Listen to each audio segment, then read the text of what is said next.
edition of Oilers Fan Reaction. As your Edmonton Oilers are in Seattle to take on the Kraken. How about those first games at 5 o'clock? Maple Leafs kind of got lucky. Montreal putting in the yeoman's work. Colorado still gets a point. Winnipeg not looking so Winnipeggy.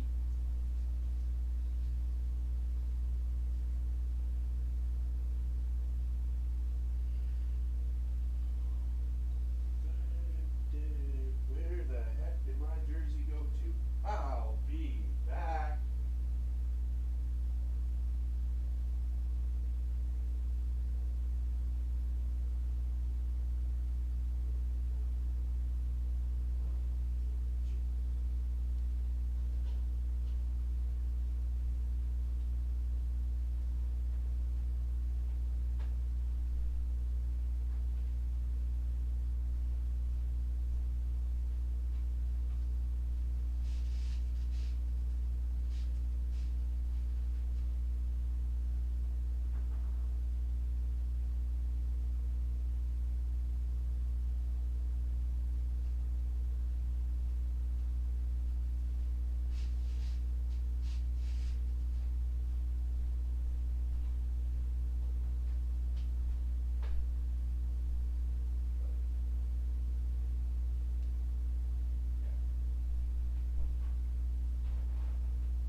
So, ladies and gentlemen, hey Chad, hey Lubo, hey Stu, how's it going? Oilers 23, 12 and 3. Seattle 17, 19 and 3. Oilers played last night, and I can't believe I got into it with a guy on Twitter. Oiler fan too, like what the cluck? You guys are gonna get me on camera real quick here, I tell you what. So hey guys, how's it going? How's everybody going? So, I got into it with a guy on Twitter last night saying how, oh shit, get that out of the way early. I had to make sure it worked. He said the Oilers looked lazy last night. They looked lethargic. They looked like they were disinterested. They looked like they were tired.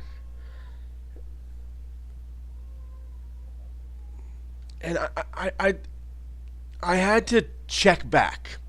I had to clap back in the only way I know how. I explained to him, what happened last week when the Oilers exerted a shite ton of energy? Yeah, I won't need that tonight at all. You're right.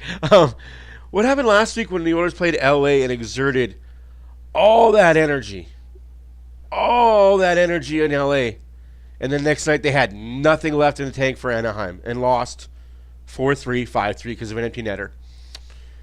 So what if Edmonton this time around, this weekend, knowing they had to travel to Seattle, played at 75, 80, 85%, gave 85% effort so that they weren't balls deep, all in, all out, right from the start to the whole game. It looked like that to me when they went up by 2. It looked like they just kind of settled down a little bit. Settle down.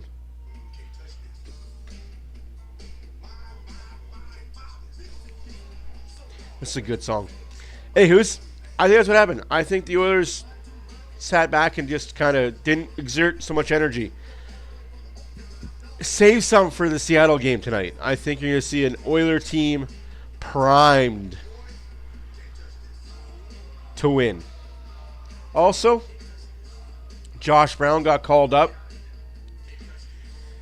If I hear one more effing time, why is Matthew Savoy not up? Why is Noah Felt not up?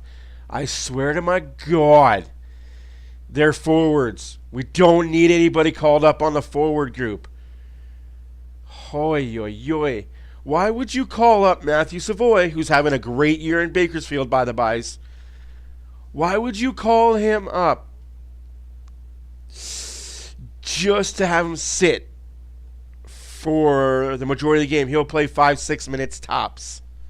Same with Noah Philp. Why call him up if you're just going to have him sit the majority of the game and he's going to play 5-6 minutes tops? Let them play top minutes in the AHL, develop, get their points, call them up next year. So now you got two players that are young that are going to work in your bottom six that have speed. You have Noah Philp to replace Derek Ryan and probably Jeff Skinner. And you have Matthew Savoy that'll replace either Corey Perry or another player. To me, leave the kids down in the minors. Let them grease their wheels. Let them thrive. And if there's injuries, obviously injuries change quick at a dime. They're the first calls for injuries. If there's an injury, that's the first call you make is Matthew Savoy or Noah Philp. Just my 2 centsies. I'm glad we don't have freaking Scott Oak.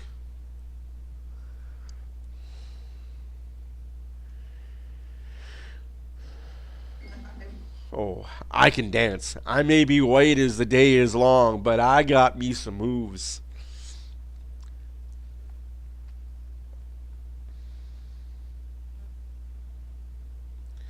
That's right, Lubo. It doesn't matter if you win by an inch or win by a mile. A win's a win. And that's one thing I got into it too with these guys that don't like Skinner. Oh, well, look at his numbers. Look at his numbers. Yeah, look at his numbers. Winning is what I see with his numbers.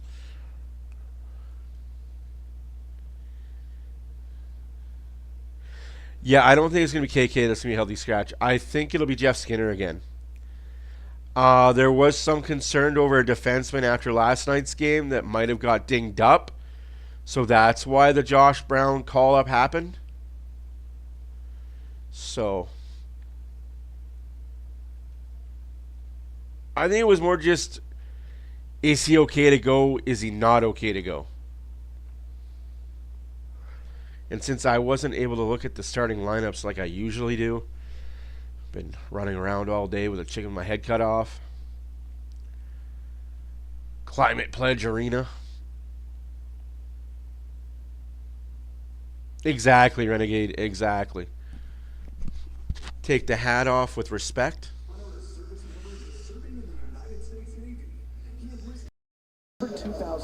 United States and Newfoundland. 2008. His service has taken him across the globe, including deployments to Japan, South Korea, and Guam. He is set to retire this year. Please welcome AM1 Daryl Fletcher. Canada and the Star Spangled Banner. Please welcome I got a guy I rely on. I got a guy I rely on religiously for the starting lineups. I haven't been on Twitter today. Oh, Canada, our hope and native land, true patriot love in all of us command. Derek Ryan's last game. Hearts we see thee rise up, true north, strong and free, from far and wide, oh Canada, we stand on guard for thee. God keep our land glorious and free. He's butchering the anthem. Oh Canada, we stand on guard for thee. Oh Canada, we stand on guard for thee. Wow.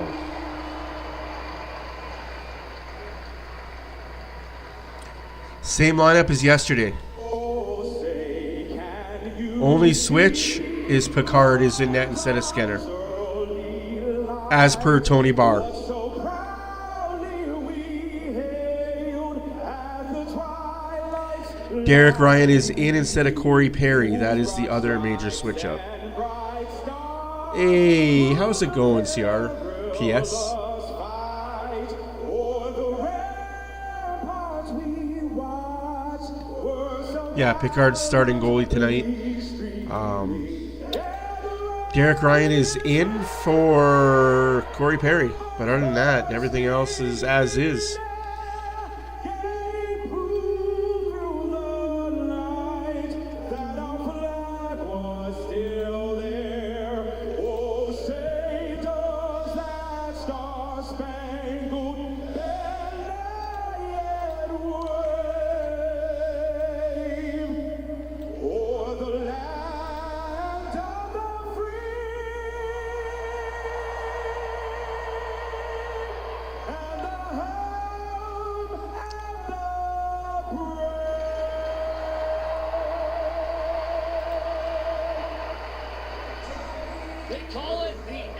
Wow.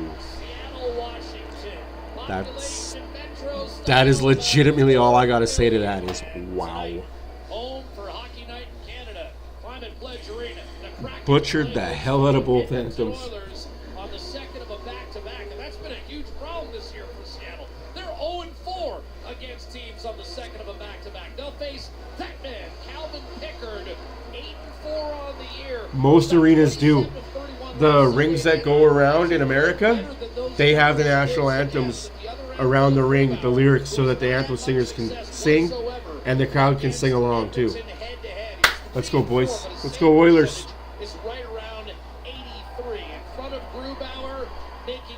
Grubauer starting for the Seattle Kraken. Excuse me. Evan Bouchard. Yeah, I like the anthem singer Roger Place too. Good guy. Little confused, but good guy. Oilers win the face, and the lights go out in Seattle. So I guess that's what happens when you solar power your arena. Lights go out.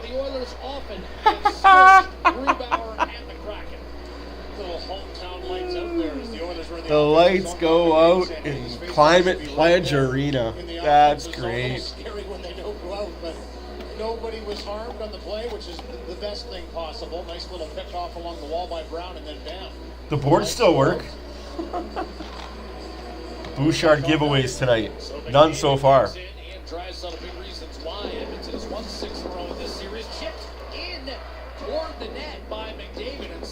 Almost a goal scored by McDavid early. Bouchard fired one through Grubauer that clipped the side of the net. He got a piece. Nugent Hopkins fired cross ice. Bouchard down to McDavid, and already the Oilers. It definitely is. I've noticed that a lot of Americans don't know the words to Star Spangled Banner. I understand if you don't know the words to Canada, that's really not your national anthem, but Star Spangled Banner, you should know that off by heart. You got a little jam carried over from a game that went late last if not that, into the third period, and Leon Draisaitl scored the winner. Good starting shift by the McDavid line to hem in Seattle. Draisaitl, the game winner last night, his 9th of the season. No other player in the National Hockey League has more than 6 game-winning goals. Replaced in the circle by Victor Arvidsson and draw. Well, you're not learning about the Star Spangled Banner. You're not learning about God. You're not learning about anything. Math isn't even math anymore. 2 plus 2 is whatever you want it to be nowadays. The best hockey of his career. Played up by Kulak to put Colson, slithered through. You're learning how to be TikTok fit. Scores! Pod Colson! 1-0 Oilers. Doo-doo-doo, doo-doo-doo. Turnovers early. Doo-doo, doo-doo-doo. Big goal for Pod Colson. Hasn't scored in a while. He's been on that line at Draisaitl for some time. In the car, so come on, let's ride to the liquor store around the corner. The boys say they want some gin and juice, but I really don't wanna. Feel buzz like I had last week. I must stay because coffee is cheap. I like Angela, Pamela, Sandra, and Rita. And as I continue, you know.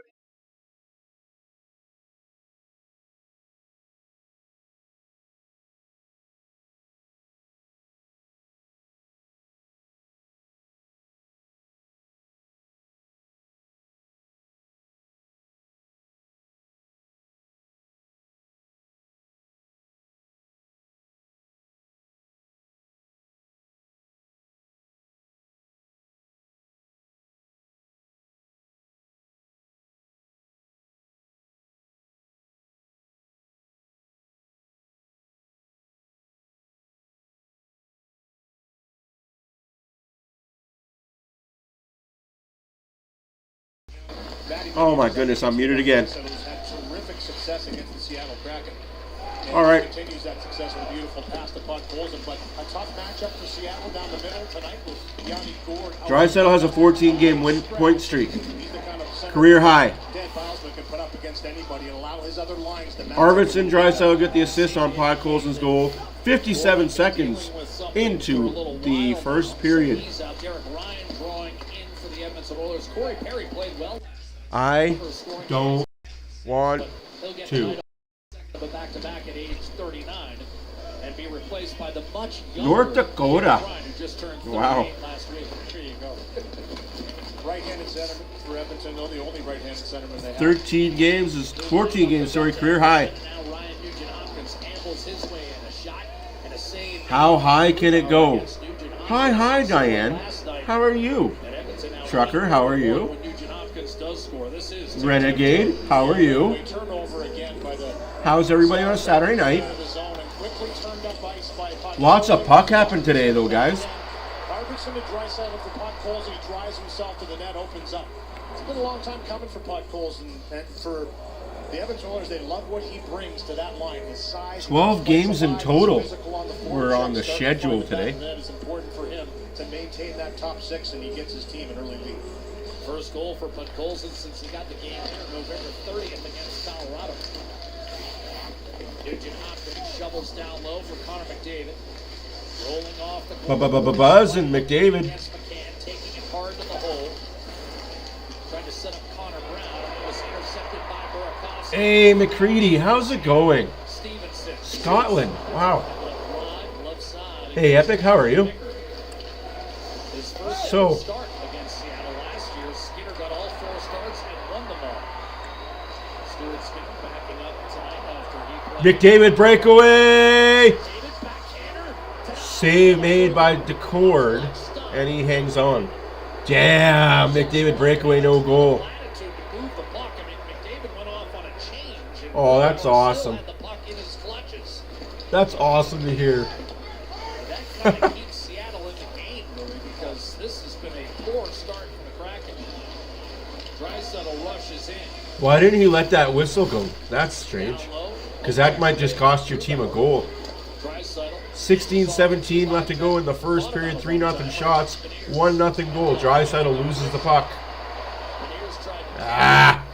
Giveaway Draisaitl. He had too many of those yesterday as well. Schwartz, and you know what I mean. Draisaitl Bouchard had 7 giveaways out of the 18 That was quickly. the Oilers had. This really stumps your confidence, and McDavid just kind of got lost in behind everybody. He was standing. You call him McJesus in Scotland too? waiting Wow. for that pass. It opened up back and forth. I've never called him that. Turnover by 100% honest. Number rush for the Kraken, and then all of a sudden, bam, right up the ice. McDavid's in on a breakaway, and I mean a clear-cut breakaway. I've never- Chose to deke. Good save, Grubauer. I call Draisaitl the German Gretzky, Checked by Vince Dunn. the Deutschland Dangler, Seattle's last game, a shootout loss to Vancouver. Grubauer handles a wrist. the Fuhrer of Edmonton. Stick that in his hip pocket. Yeah, don't use that. That got me in trouble. Shot on net. Yeah. Right now for Calvin Pickard, he's been sitting back right here. This little chop by Brown, and you can see from McDavid, he looks up the ice, he's kind of hanging in the weeds, so to speak, and he waits for it to stop. This puck comes right to him. A bounce Hi, one Draper. leg, fakes it Dr. over Pepper, how's it and going? goes to the backhand. Excellent save by Grubauer. Good extension right there to snuff it out with the left pad. And Connor Brown, as we've talked about, has been elevated on that top line for now a few games for. Actually, I know exactly what league you're talking about. It was his backtracking to the zone that led to that breakaway for I've McDavid. had a Again, Grubauer's got friend or an early two hook. play in that Scottish league. These matchups at Climate Pledge involving Edmonton and Seattle. Pickford makes Is it still called the Scottish Premier League? Cartier. Shot attempts up until then had been Or Scottish Premier Hockey, I think it was called? Darnell Nurse will wrist it down deep. Seattle looks for some stability in its game. Dunn tied up in the A lot of my friends that knew they were not good enough to play in the NHL off a hit from Cap. went over to United Kingdom or Australia to play hockey. Down low, wide open, Jeff Skinner shoots it. Jeff Skinner scores 2-0 Oilers. Light it up 2 more times. For Edmonton, line after line. Oh my God. Have a strong performance for Skinner. Picked up an assist last night. The fourth line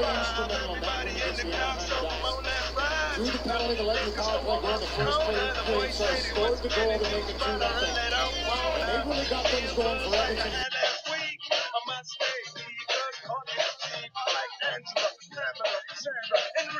And as I continue, you know they get sweeter. So what can I do? I really bag you, my lord. To me, nothing is just like a boy. What a beauty, what a goal. 2-0 Oil.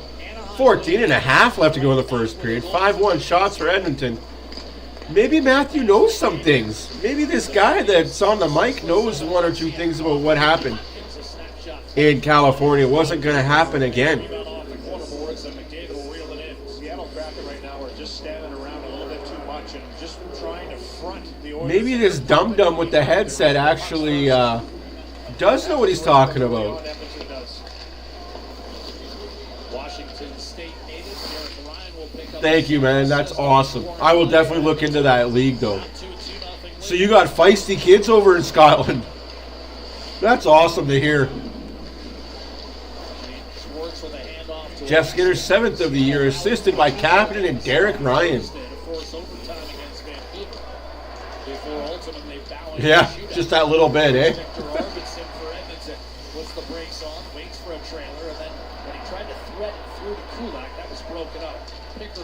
No, I'm definitely gonna look into that Scottish hockey, man. That's cool that that there's kids that play over there.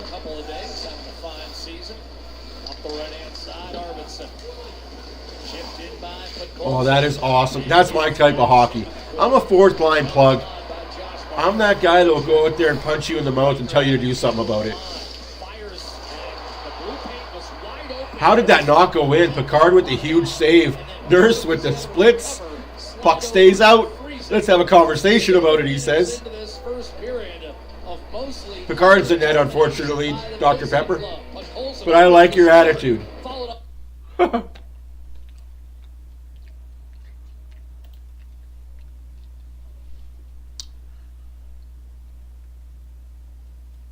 Oh, wow. That's awesome, man. Like, that's what I like to hear. I like to hear that kids play hockey. I don't care what level. Just go out and play the sport. It's such an amazing sport to play.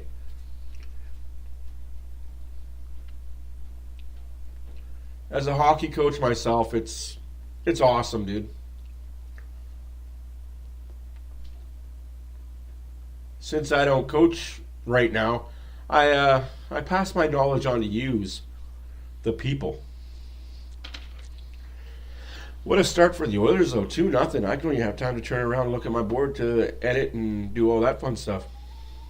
How many Bouchard blunders are there? Oh. You play hockey too, Dr. Pepper? What kind of league you play in? What kind of age group? I love hearing that there's minor hockey kids. As you guys can tell, my little one is wide awake and grumpy about it. Pod Colson got the first goal.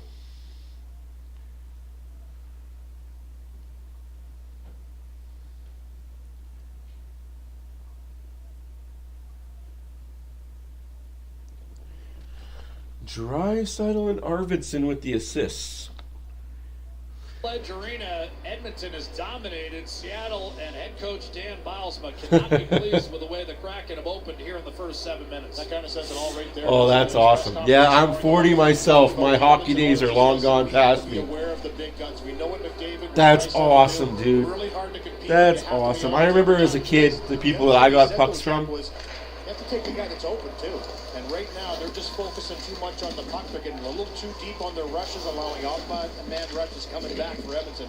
Not a recipe for success against the Oilers. And right now, it seems like everyone's open on all four lines, Louis. We've seen mammoth breakdowns in Seattle's coverage. In all three zones, quite frankly. Ty Emberson, pressure from Oliver Bjorkstrand. Good news for the Kraken. 4 per period. Hey, Yennis, how's it going? 5-1 Edmonton on shots. 2-0 Edmonton is the score. 12 and a half minutes left to go in the first period. Kraken have also lost 6 in a row to the Canucks. Hard to make headway in the Pacific Division.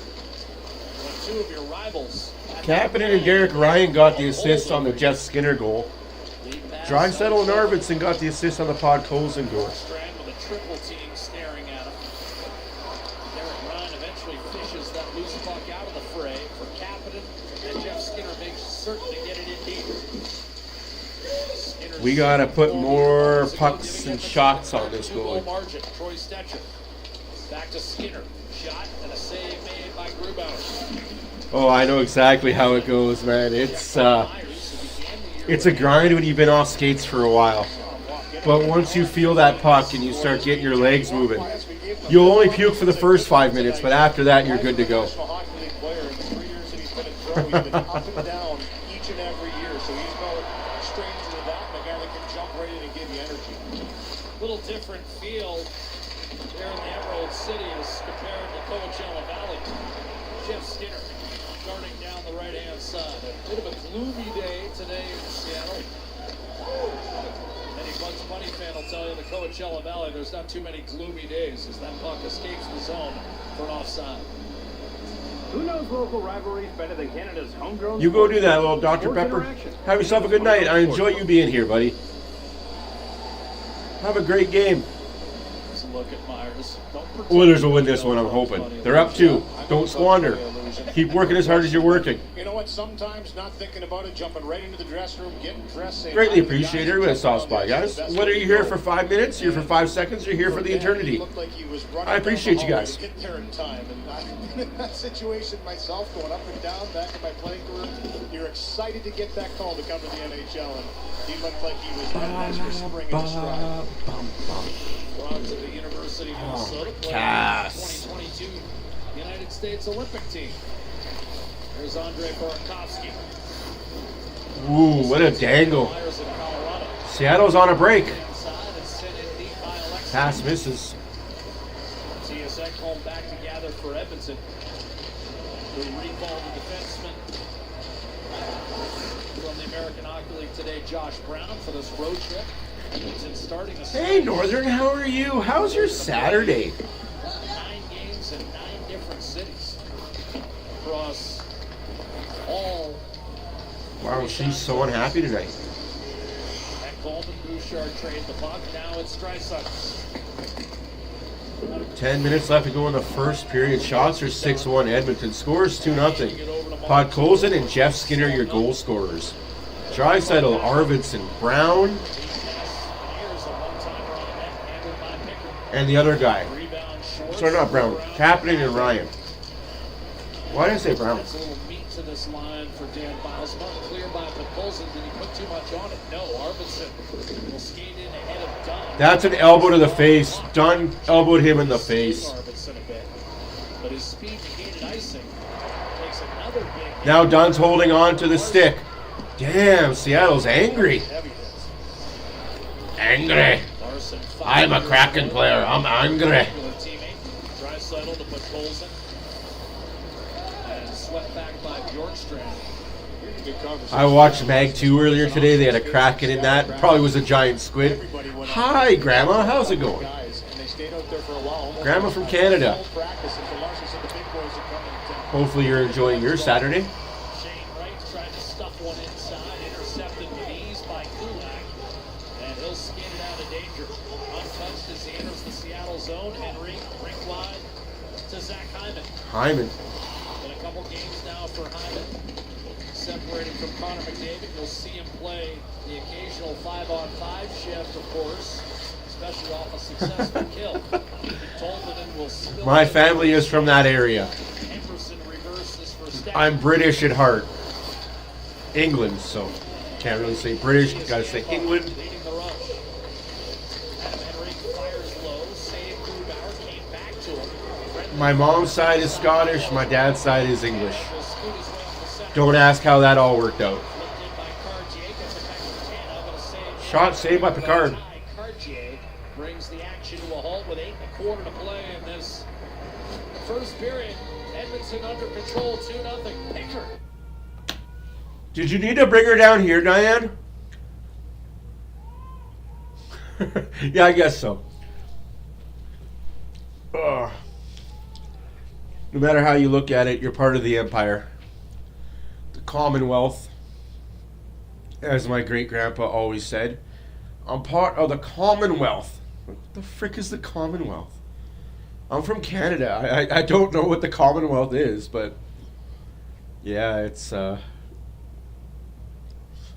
otherwise known as the Commonwealth. He always referred to it as that, and I always laughed. I always laughed my ass off when he referred to it as the Commonwealth. It's like, yeah, well, I'm Canadian.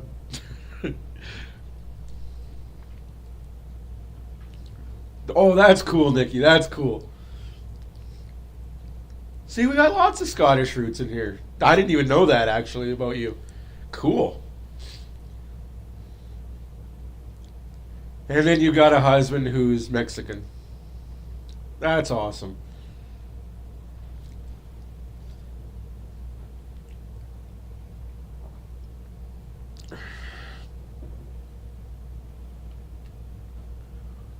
Oh. That's cool, man. That's cool. Like, that's one place I've never been to. I'm going to be completely honest. I've never been to the Hockey Hall of Fame. That is a really interesting fact, Nikki. Now, everybody in the chat, who were the second and sixth presidents of the United States? Trivia time. What they need a little more of, a little connectivity, because right now, to start. Yeah, I don't use king, and I don't use those terms, so. Because I guess I don't talk anyway that talks about royalty, so I don't have to use king or queen in any of my vocab.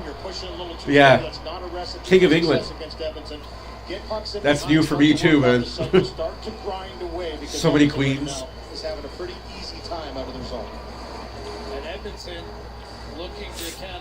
To all the American friends, who was the second and sixth president of the United States?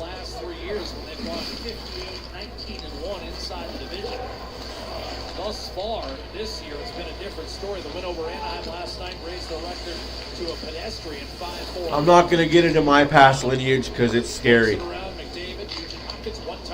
It's in Toronto. It absolutely is. I've never been to Toronto. That's my problem.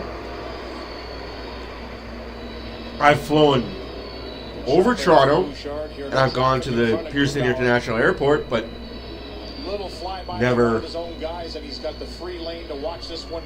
stopped over in Toronto. Starting to get a little better at. I mean, for Bouchard, you like the fact that he's tickling the rafters, wants to shoot that puck. But for Grubauer, even the Bouch bomb can be handled with the glove when nobody's standing in front of the net. So a good save by him. John Adams. Draisaitl digging in against Beniers. Wow, Northern. Wow. And off that draw. Wow. Done ahead for Kakko. That's awesome.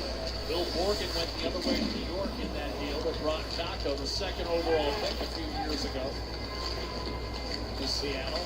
Needed a fresh start a couple of years ago. Looked like he was ready to pop with 18 goals and 40 points, but didn't happen for him this year. Arvidsson to Draisaitl. Stetcher tees one up. A similar save made by Grubauer as we get a look at our SAP by the numbers, powered by the SAP Coaching Insights app. And we were just talking about Edmonton's keys to success over the last 3 years. It starts inside the division. It really does. John Adams and John Quincy Adams. They must have been brothers. Expansion team, the Anaheim Ducks rebuilding San Jose, similar situation. The Edmonton Oilers are the stage. That's awesome. You guys are so good. They have to go in and take care of business against those teams. Obviously, with those records. Or were they the same guy that just changed his middle name? So he could run for president again. A perennial playoff team now in Edmonton, a Stanley Cup finalist, conference final a few years ago, and you know, for those teams that are rebuilding, that's the tough. That would be hilarious. Oh, father-son. That's actually interesting. Just know how to dial it in and win. That's cool. Win for Anaheim Sunday against Edmonton in Anaheim, but Edmonton was able to win. See, I know U.S. history, but I just always assumed they were brothers. Or the same person that changed his name. That fantasy works for me better. Offside, Zach Hyman drew himself off. 2-0 Edmonton. 6.5 left to go in the first. All Oilers all the time right now. Speedy Glass Replace. The solution is at your fingertips. Book your appointment Speedy today. Glass. SpeedyGlass.ca. Siaya's ready to reboot her life, but in the Arctic. Change comes with plenty of bumps and laughs. North of North, new series Tuesday on CBC. Sure it does. Again. North of North. Here's Adam Henry, wrapped up with Ben Myers. Yeah, you guys have awesome family history. I have dark family history. Doubled in. Center pass picked off by Hyman. Yeah. Larson to Myers. Well, if you think about it, we can take our Canada history to England and Great Britain. Now trying to rake that out of there was Adam Henry. Did so successfully. Janmark And to the Vikings. off to Nurse. And now loading up Janmark, trying to Janmark almost makes it 3-0. Oh my goodness, this team is buzzing. deflected, and eventually Shots are 9-2 for the Oilers. cleared by Adam Larson. Chopped in by Tanev, retrieved by Stecher. We played 14 minutes and they've actually ticked one off the Seattle slate. I mean, Two shots on there's interesting history through me too, but my family overturns governments. So it's not good history. My family is responsible for a lot of bad things that happened Sorry, Jack made real difficult by the redirection. Still got a big chunk of it though. in the early days of North America. After Ekholm defended the Edmonton So it's the right-hand side. Nugent Hopkins sees it pinballed into the middle. That's settled expertly by Montour. oh, that's awesome, Renegade. Get out. McDavid to Bouchard pounds one toward the net and deflected away by I'm Alexis. watching that Oak Island show quite interestingly. Since day one, I've been a fan of it. A lot of interesting stuff is coming up from that. And taking a 91-mile-an-hour missile. Offside Edmonton. By Ekholm, fielded flawlessly by Riker Evans of Seattle.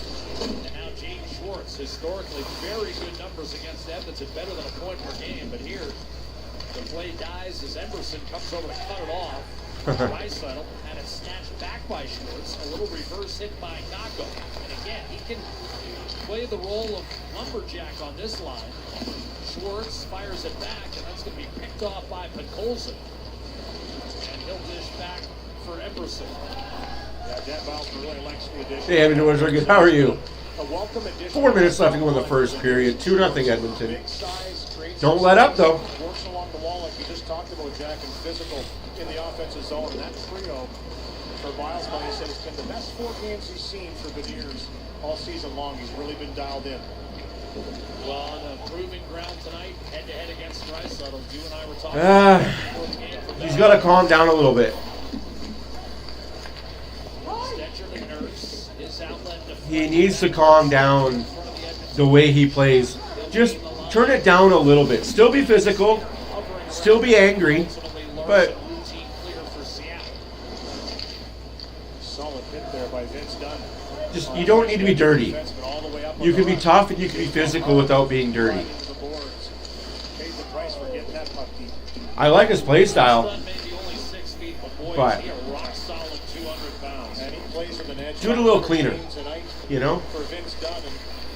That way it's not costing your team. St. Louis Blues back in 2019. He says every year he's kind of dialed it in a little bit more, but always on the edge, always willing with a little bit extra. What a save by Picard. 3 minutes left to go in the third period. Just my opinion. Like, I love what Rempe brings when he's on the ice. Dude, don't be sorry. You got nothing to be sorry for, man. Life is good. You have nothing to be sorry for. It's the holidays. Although kids do go back to school on Monday. 2 more nights. 2 more nights. Oh, gosh. Yeah. Absolutely. Like, it's a learning experience, right? Like, where's the line that you can tiptoe without getting in severe trouble, right? I think as we're younger, that's what we all learn when we're in our late teens, early 20s, mid-20s. Where's that line I can go to without crossing and getting into too much trouble? Where's that trouble line? Or as my grandpa used to say, where's that red line?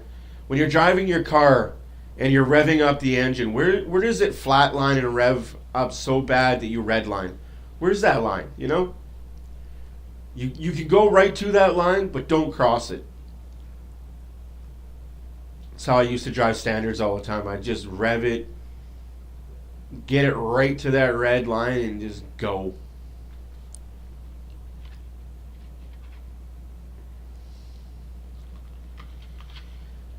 Renegade, I was just talking about that. I don't see the point of calling up Savoy or Phillip unless there's an injury, right? Unless there's an injury or two, absolutely call them up. But don't call them up just to have them sit in either A, the press box, or B, 5 minutes a game, 6 minutes a game tops. Yeah. When you're 6'7", you don't need to hit high. Let's go back to his minor hockey days in Imperial, Saskatchewan. The U11 team, he played center, and his dad, Bob, Imperial, Saskatchewan. I know where Imperial is. That's crazy. Dad took care of the defensemen, so he was a forward. He didn't cross over too much, so this coach said he had no issue with that coach back in the day. Smart. Off the draw, a shot flutters toward Pickard. He's able to stretch out and pull it back in. He'll get another face-off to his right. Edmonton, a solid first period to open this road trip. Oilers will hop on a plane and head eastward to Boston for a matchup with the Bruins on Tuesday. Face-off win for Chandler Stevenson. Shot blocked by Ekholm. And now he'll grab a loose puck and reset. But Golson and Skinner, the goals for Edmonton. What is this line you speak of?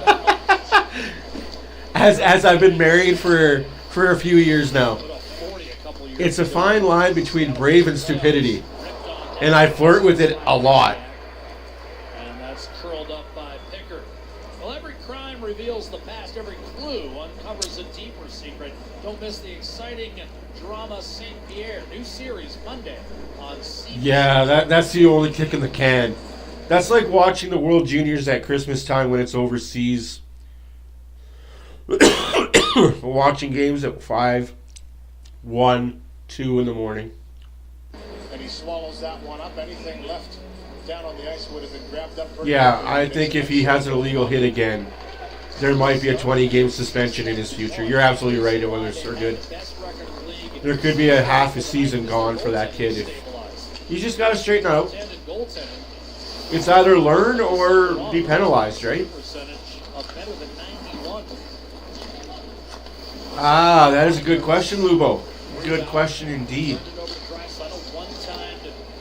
I will write my answer in the chat box. Arvidsson on the drive-by couldn't make clean contact at Beniers. Will chip in charge the other way. Kulak defending. Kako. Larson is shot. He's blocked by Nurse. His longtime partner in Edmonton, and now Leon Draisaitl twisted it left side looking for Podkolzin, stolen away by Kako, and tossed back in by James Schwartz.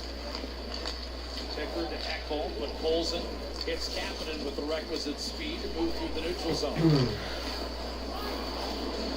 Evans left it from Mahura, sliding to his left is Bjorkstrand.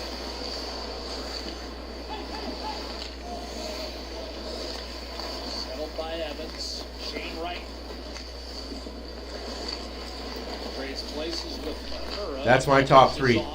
Shot by Tolvanen. It ends up deflecting and tumbling out of play. Yeah, I agree. That's the price to pay to watch good hockey, eh? 1 minute left to go in the first period. 2-0 Edmonton. Shots are too many to not enough. 923, a 92% save percentage. Call him the road warrior. That's a good point. Gets a lot of starts on the road. Obviously, he's the backup to Stuart Skinner, who's going to get the lion's share of the starts this year. But when he's called upon, he's been excellent for the Edmonton Oilers. No, but hey, that's okay. Don't feel bad. Gives them a chance to win each and every time he's Don't feel bad because he was playing bad, right? And I understand it. I understand the grumpiness when he's playing bad. I get it. Who would be the third line with Hopkins and Hyman? I'd have, Janmark and Perry would be interchangeable to me. Derek Ryan won't be here after the trade deadline.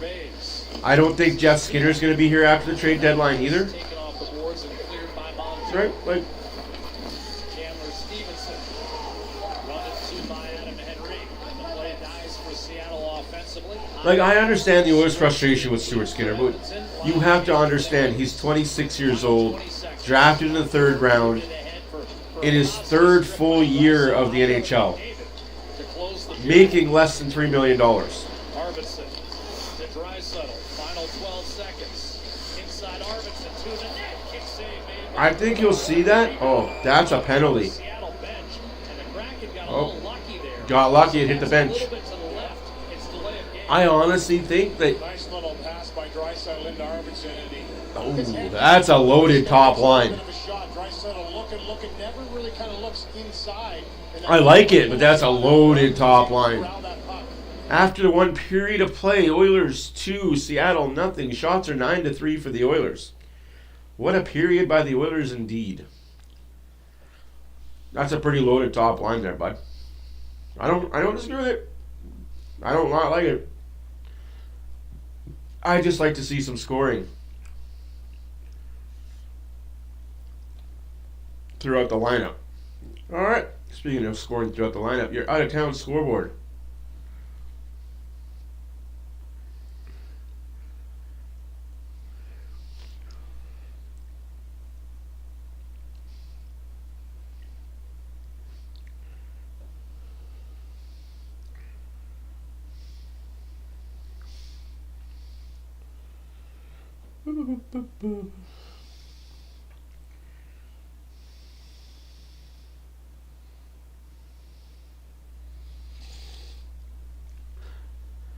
Out-of-town scoreboard? Because, lots of games on the schedule. Holy smokes. Hey, welcome, Dre. 2-0, absolutely, right? Like, life's good. In Seattle, the Oilers are up 2-0 after the first period. Make it a final. Maple Leafs 6, Bruins 4. After 2, Lightning Kings tied at 1. With 44 seconds left to play in the first period, Nashville nothing. Calgary nothing. After 2, Golden Knights of Vegas. After 1, Vegas 2, Buffalo 0. Final in a shootout, Canadiens 2, Colorado 1. Final in overtime, Stars 3, Utah Hockey Club 2. Capitals 7, Rangers 4. God, that Ranger team is hurting. Sharks beat the Devils 3-2. The Wings beat the Jets 4-2. The Wild beat the Hurricanes 4-0.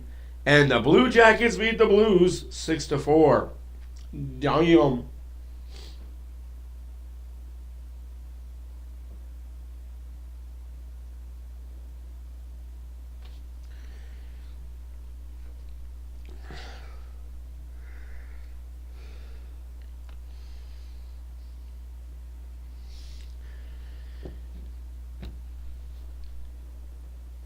No, like, the Oilers' top 9 is going to be really good when everybody's healthy. And I think that's why they have it the way it is you're going to have it so interchangeable. You know what I mean? You're not just going to have one guy stakeholded into one spot and you can't play him anywhere else. Everybody's flexible to play everywhere.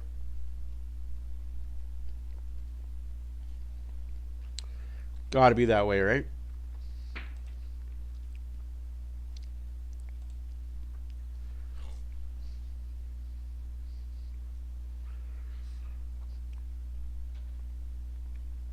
No, absolutely.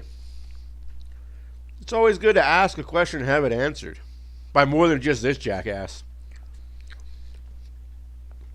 The Oilers started out hot in that period. Hot to trot, 2-0 Oilers.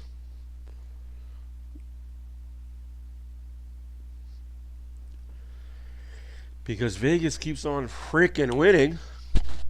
They're going to have 57 points by the end of tonight. Oilers going to have 51. Hey. Still within striking distance. You're late, Bob, but it's okay. Ooh, 5-3 Oilers prediction? That's not a bad prediction.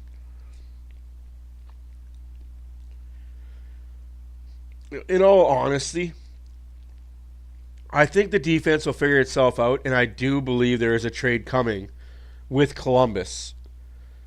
And I do believe that it is Jeff Skinner, a prospect and a pick going the other way to get said player out of Columbus. I just don't like.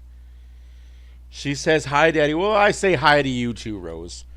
How is Rosalind? She's not grumping no more. Yeah, Nurse, new acquisition. I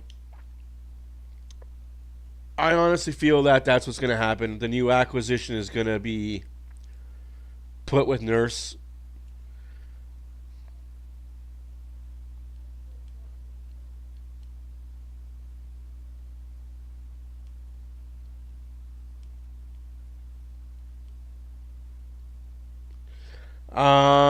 You don't want to look at their schedule. It's soft. It is so soft that a softball player would be hitting home runs every time he hit bat on ball. That is how soft their schedule is.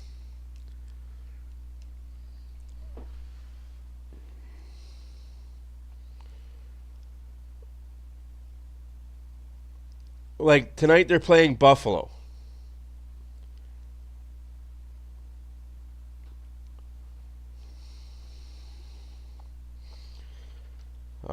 Let me see here. Just give me half a second.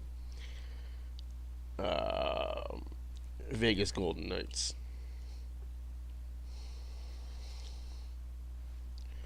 Their schedule, I'll just go the back. So the Golden Knights schedule: Vancouver, Seattle, Anaheim, San Jose, Calgary, Montreal. Philadelphia, Buffalo, San Jose, Islanders, Rangers. Their next hard game is Minnesota on January 12th. Their last hard game was Minnesota on December 15th. So they've had 1, 2, 3, 4, 5, 6, 7, 8, 9, 10, 11 games of beatable opponents. It's ridiculous how their schedule is so easy. But then it gets tough. Then they get Minnesota, Carolina, Dallas, Florida, Dallas.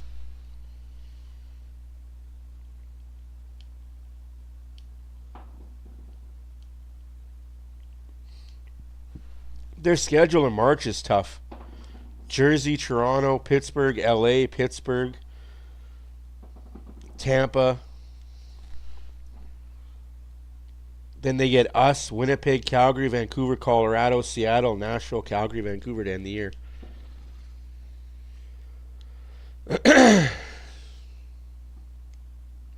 No, absolutely. And then you see the Oilers, it's like, good God. But I will say the Oilers' schedule gets way easier as we go on in the schedule. The Oilers' next opponents are Boston, Pittsburgh, Chicago, and then Vancouver, Buffalo, Seattle, Detroit. So kind of softballs. And then St. Louis, Chicago. We come back from break, Philadelphia, Tampa, Florida. Then in March we have Anaheim, the Islanders, Rangers, Utah, Seattle. End the year against Vegas, San Jose, LA, Anaheim, St. Louis, San Jose, Winnipeg, LA. So yeah, throughout the whole year it seems like the Oilers have had a not so gimme schedule. But that's part of being an Oiler fan. Yeah, that team is definitely doomed.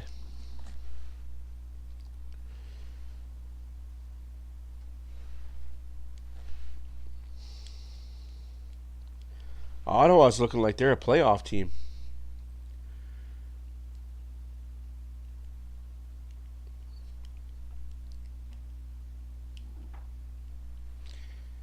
Don't say that too loud, eh?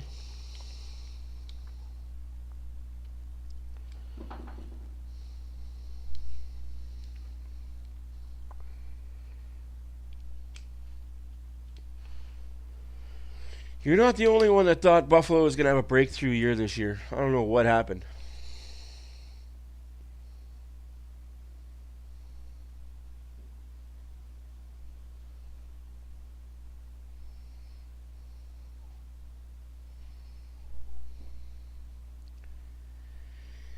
relocate.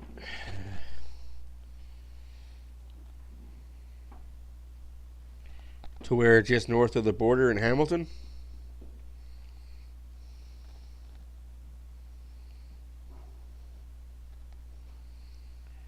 Who would be crazy to let that happen?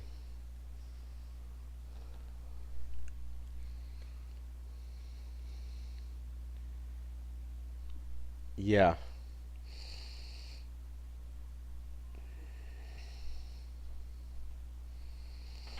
No, they absolutely have to beat Chicago. It's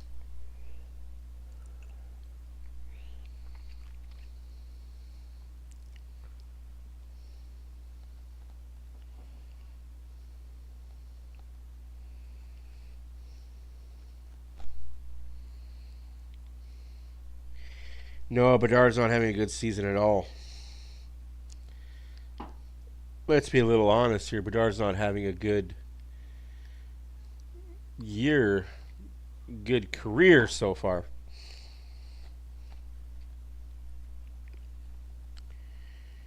Maybe he's just got to learn how to translate the hockey skill.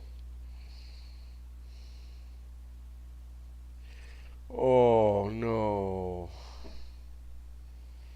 That's not good.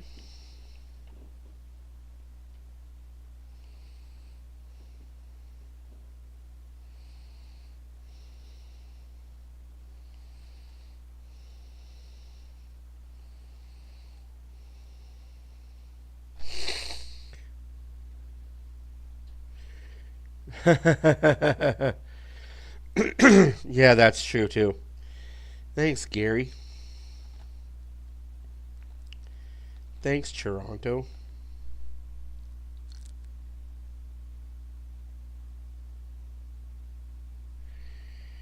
Well, there's a stadium in Saskatoon that's ready and an owner that's willing.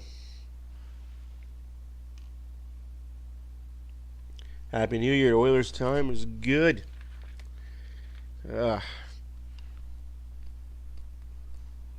January 4th, eh? It's crazy. Where does the time go?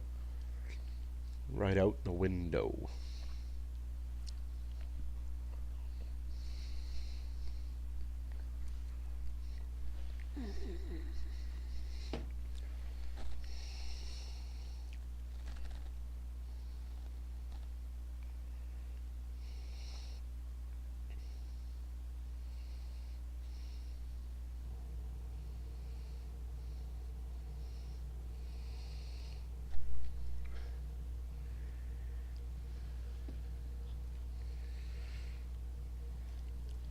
I agree, Trucker would be sad to see Buffalo go, but they gotta start winning. No. No. Oilers will still be my number one. Saskatoon would be the obvious number two, but Edmonton would still be the number one team for me. Regardless if it's Saskatoon or Saskatchewan, anywhere got a team, I'd still be an Oiler fan through and blue. You'd see a lot more of that team in the background, but no, I would still be loyal to the Oil. Oh, sorry to hear that, Nikki. Oh, that sucks. Never want to hear that. Like, that's...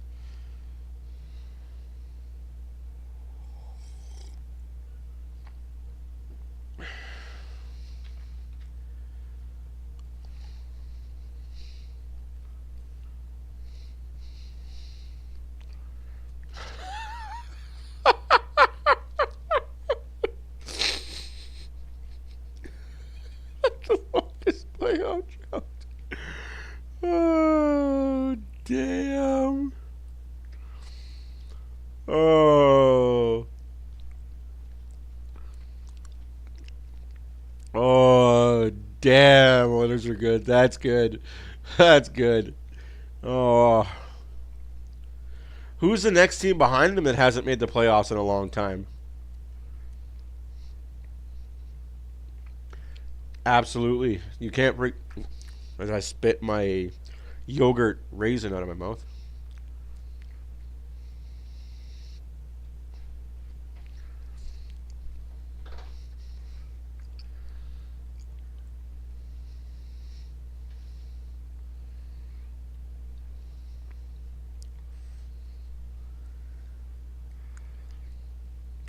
What do you mean St. Louis was going to Saskatchewan? What did they say? Build an arena, fill it up, and we'll bring a team? What did they do? We built an arena, we filled it up, and they didn't bring a team. Bunch of assholes.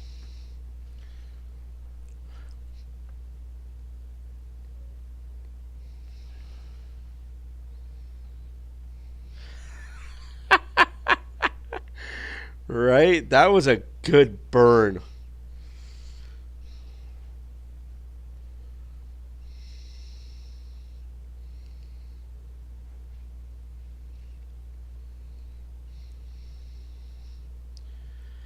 Man, that was nice.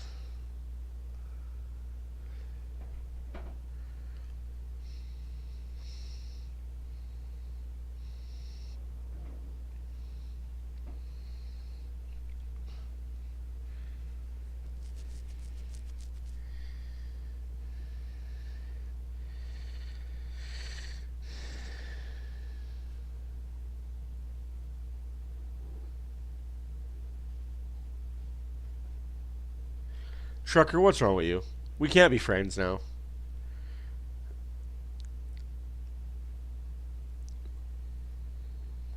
We can't be friends now. I canceled my subscription to the Trucker fan page.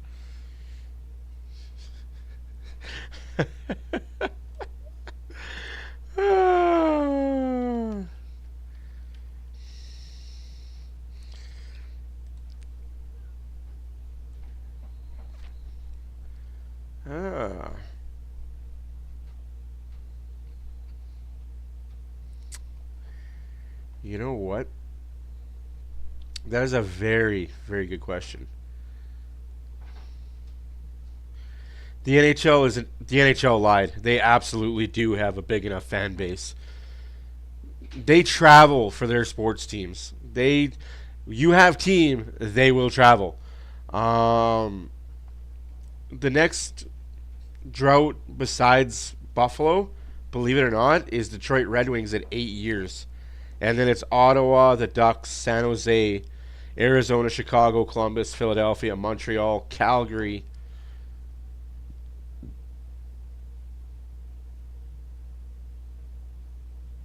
Absolutely. No, and that wouldn't be a problem at all.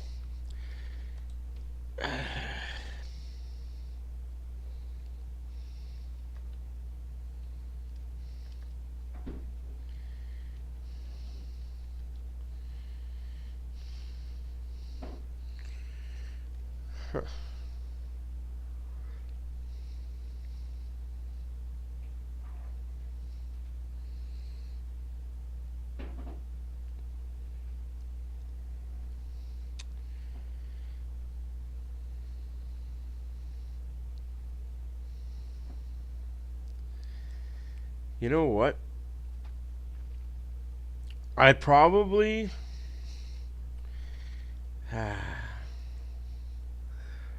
I would probably name the Saskatchewan Wheats.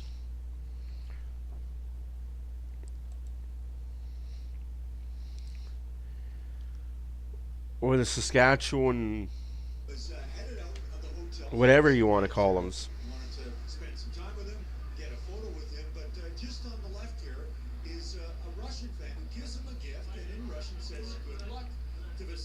Oh, that's awesome.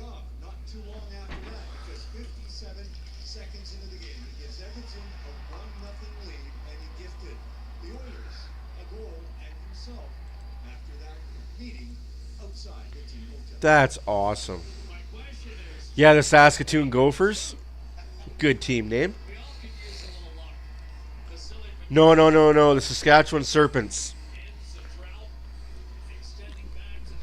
I don't hate you, Trucker. I could never hate you.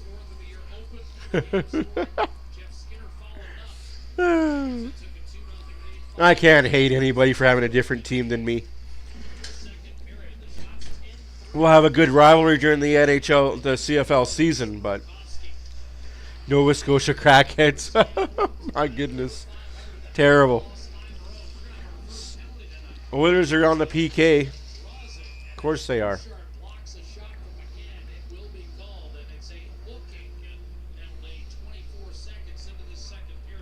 McDavid's going to the box again.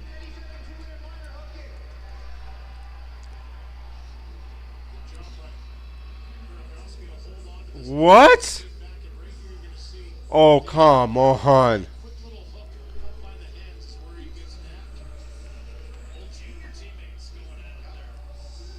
How does she still have a job? Off the power play, but get the puck in behind, start to hold on, and manage the puck. And Oh, absolutely. right out of the gates, digs in. The Saskatoon Toonies. That would be hilarious. Saskatchewan Toonies. It would have to be Saskatchewan. You couldn't just name it a city. You'd have to name it the province. The middle of the pack in the NHL. Vince Dunn and Jared McCann. Shane Wright actually leads the Kraken with 4 power play goals this series on the second hit. Nugent Hopkins short-handed. Turned it over the neutral zone. McCann to Stevens. Saskatchewan farmers. Pass available, so he curls it back to Bjorkstrand. Combines. There you go, Saskatchewan Combines. Man, Diane, you're coming with good names tonight. I like it. Somebody's using the thinking cap. Return pass recovered by McCann, held in the zone from Bjorkstrand. McCann. Minute 15 left to go in the power play for Seattle. A hooking call against McDavid, apparently. Although I've seen him get hooked worse than that and not get called. Quick one-touch out. Dunn gets it back from McCann to Stevenson in front, and then kissed off the pads of... Out the zone it goes. 1 minute left to go in the power play. 18 minutes left to go in the second period. Saskatoon Badgers. Sask Badgers. There we go. Dunn being trapped. Burakovsky beat Connor Brown, another former Fury Otter. Kulak, Gophers, Badgers, Serpents, Farmers, Combines. Wow. It would have to be an expansion draft, though. It's the onrush of Burakovsky with a pump pass and his skates. Burakovsky able to recover. 18 seconds left to go in the power play for Seattle. Balanced by Kulak. Beniers to Montour. 10 seconds on the power play. Right. Had it brushed off the stick by Yanmark. Returned to him by Kakko. Kakko. Angled one off the boards. Right. Back to the Penalty killed. Home, and that'll do it. For an indifferent looking Seattle power play. No shots for the Kraken. No shots on it. Good penalty killing by Edmonton. Good pressure along the wall, especially Yanmark there with a good slash down and just not allow the right to set up on that half wall. No real possession with time to make a play. David out of the box, locates Bouchard. Back to 5-on-5 off a successful kill. We told you, McDavid, Draisaitl, and Hyman. Here's Draisaitl, a centering pass. Broken up. Now McDavid, Draisaitl, Hyman out there after the PK. Across the Bouchard. Middle of the ice. Draisaitl tried a high slot redirect, and that was bottled up by Tannen, who probably gives it right back to Ekholm. Zach Hyman trying to muscle his way down the middle of the ice, taking off the puck, and that'll do it. McDavid, Draisaitl, Tannen. They'll change as Larson quarterbacking for the Kraken. Laxian. Whipped in by Cartier. There's a little miscommunication with Jeff Skinner, and Cartier able to keep it in the zone for now. But Stetcher lofts it up ice. That rolled off the back shoulder of Skinner. That's icing against Seattle. Should have called the last one icing, but... Yeah, they each thought the other was going to get the puck, so they got lucky on that one. There isn't very many Bison in Saskatoon, though. This is a great play by... There isn't very many Buffalo. 2-on-1, 2-on-2. A lot of Gophers. Puts this across. If this gets to Henrique, he's in, but one-handedly, Dunn knocks it back and then goes right into the offensive zone play in his 500th career game, and there's the numbers he's had with both the St. Louis Blues and the Seattle Saskatchewan, Kraken. man. Mentioned the 2019 Stanley Cup Yeah. with the Blues. Yeah, just pretty great hand-eye coordination on the stick. I mean, Henrique was in Saskatchewan Flatliners. but that set the whole power play in motion into the offensive zone in extended time with the puck. It's too similar to the Sabres. Very, very true. Down low to win the draw. The Flatlanders of Saskatchewan. But Jeff Skinner back on top of the puck for the Oilers. Oh, where's the call there, ref? Sends it down. Hook in the hands. I guess what's good for the goose isn't good for the gander. Pass Barry Kapanen. Stetcher back beneath the goal line. Stetcher. Evans pitchforks it up to Cartier, not out. Cartier steal on Kapanen up to McCann. No backhanded in deep.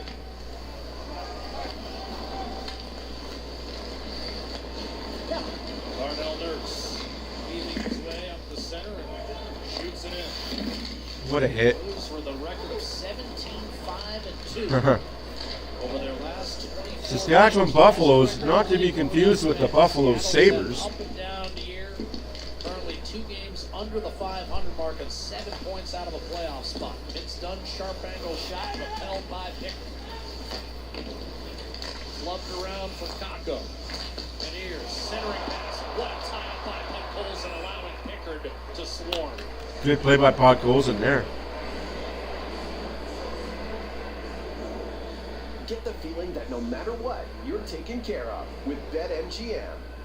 BetMGM, the sportsbook born in Vegas. Well, you said it, Jack. This is good passing by the Seattle Kraken. Quick little play here by Beniers out to Schwartz. Doesn't one-time it because Podkolzin is right there and so strong down on the stick. The grizzled veteran Schwartz just says, yeah, that was a great chance just taken away from me. Just got out-muscled on that play. Off the draw to Connor Brown. I mean, for me, that basically gives Podkolzin a goal and an assist tonight. Because James Schwartz, he's going to finish that. Puck's been going in for him, too. Stevenson to McCann.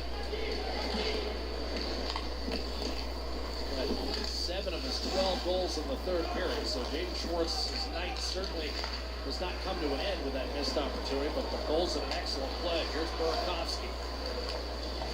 Regrouping for the Kraken. Looking to shoot.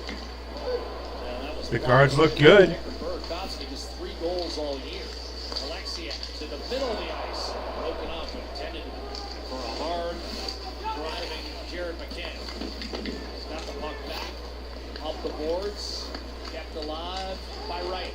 He'll move to the middle of the ice. Seattle's kind of controlling play here in the second period, but nothing to show for it. Shots are 10-4 for Edmonton. And another power play coming up for Seattle. But again, miss 2 the other way, get 1 called this way. Gotta love the NHL. By Nugent Hopkins up top against Tolvanen. And Seattle, its second power play of the middle frame will be upcoming. This one a no doubter against Bouchard. The Oilers up 2, but shorthanded when we return. Hey, Scotty Barnes. How do you Subway? Cold cut combo. Low. Kind of ridiculous if you ask me.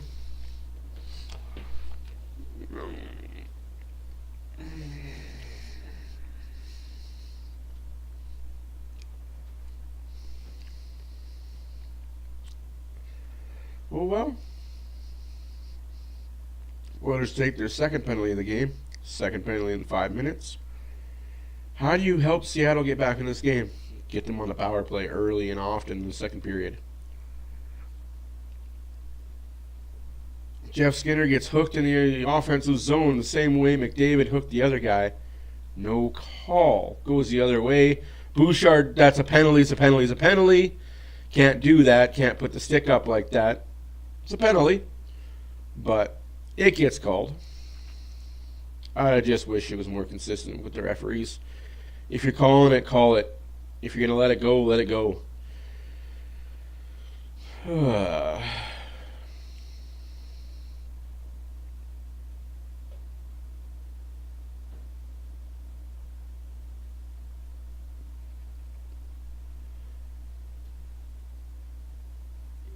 want a coach like that. I want a coach like that where I can just have it deep and... Play here by the Edmonton Oilers. This is delayed offside and waiting for forwards to get out of the zone. Nugent Hopkins plays this puck across. It goes right to Burakovsky has a pretty good chance on that shot right there. And then this is the penalty by Bouchard. He's got support by McDavid closing in. No need to reach in there after Big Alexiak comes down and beats him in the corner. But nonetheless, he digs in. Second power play for the period for the Seattle Kraken, who've come out, spent a lot of time in the offensive zone. They've drawn their second penalty. Didn't get a shot on the first one. Yeah, it's calling as you made. You put your stick there, so it's going to get called. Edmonton, meanwhile, It needs to be called. Unfortunately, it didn't get called the other way. 6 minutes in, and now find themselves killing a second power play for the Kraken. Chipped out by Nugent Hopkins out there with Henry.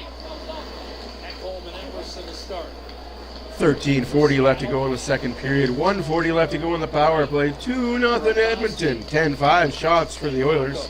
Seattle's second power play of the period. Second power play of the game. Oilers have had no power play opportunities. Badges? We don't need no stinking badges. Oh, there's another penalty, right, Ref? Going by your standards. Done elbows. Arvidsson in the first period, no call. Top rope flying elbow.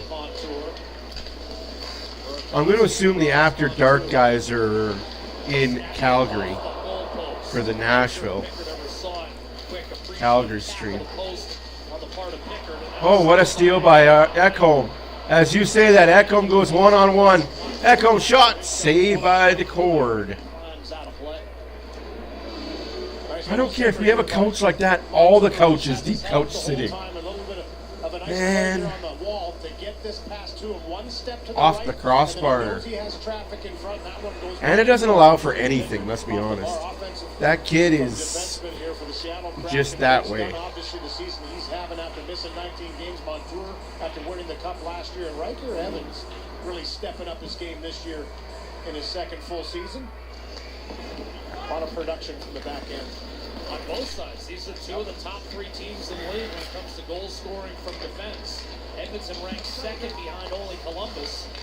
And then Seattle checks in at third. Here's Stevenson. James Schwartz. Given to him by Bjorkstrand. Nurse defending. 25 seconds left to go in the penalty. 12:20 left to go in the second period. And that'll do it for the second power play for the Seattle Kraken. One final chance at a regroup here. Or this will be two failed power plays without even a shot on net for the Kraken. Here's Bjorkstrand. Now Grant. Montour hit the post. But as the Oilers break up another one, Schwartz heads to the net, tries to center, and that's off the mark. So two power plays, no shots for Seattle. Steal by Schwartz. Bouchard, Emberson, and Ekholm out there with Podkolzin and Kapanen. 3 defensemen, 2 forwards. That's got to get out the zone, and Bouchard's got to change. Good change. Oh, here comes Podkolzin. Oh, too passy. Kapanen, too passy. Adam Larson holding McDavid's stick. Calls offside. Not a penalty. Grabs onto the guy's stick. Holds onto it while he's striding down the ice. No call. Hey, Seattle. No call team. What a joke. Special Olympics Alberta and the OFR2 Association. The jackpot is currently at $329,995 and climbing fast. How do you not call that a penalty? You can get your tickets now at EdmontonOilers.com/5050. You've called 2 questionable ones against the Oilers, but blatant like that. All right.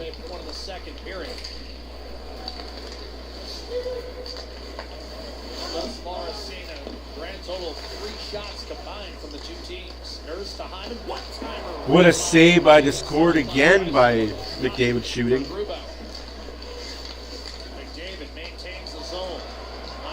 Hyman gets chopped down, no call. What is it going to take? And now he gets tripped! Ref, you got to call something! You have to call something! For the love of God, you gotta call something! solid save by Calvin Pickard. Beniers can really shoot that puck. He's looking to the sky afterwards. Knows it's a great chance. After all this play down low by the Edmonton Oilers, nice one-time opportunity by McDavid, fended off by Grubauer, and then he just drives it. Slash on the hands, no call. Hook, trip, no call. What are we fucking watching? Down the ice, and it's Beniers that beats this man back to the middle of the ice that has that chance in the high slot. If you're going to call two ticky-tack bullshit calls against one team, you've got to make sure to call something against the other one. Picard with a huge save for sure. On the puck is Arvidsson, tossed off the plexi and eventually clipped the camera and fell into the first Man. here at Climate Ledge. And Leon Draisaitl with a game winner last night against Anaheim. I know I'm tough on the rest, but you got to call that.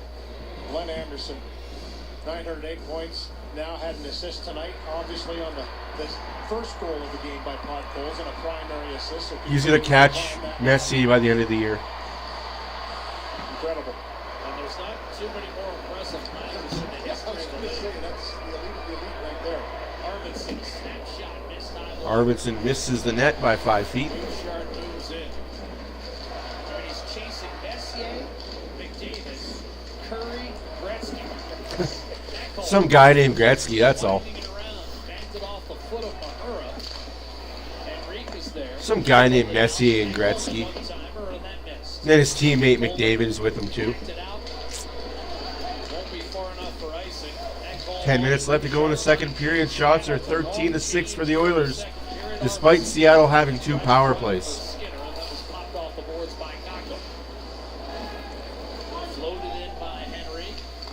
I'm blind, I'm deaf. You're not wrong, I love that.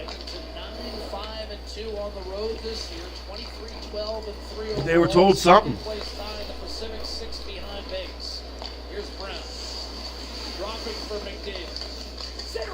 Oh, what a shot.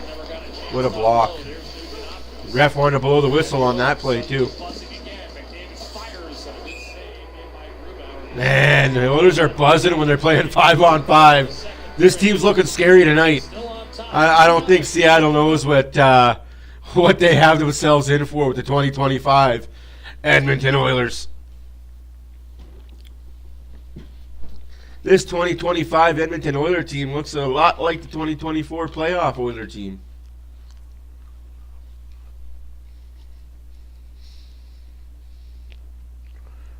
Tough kittens.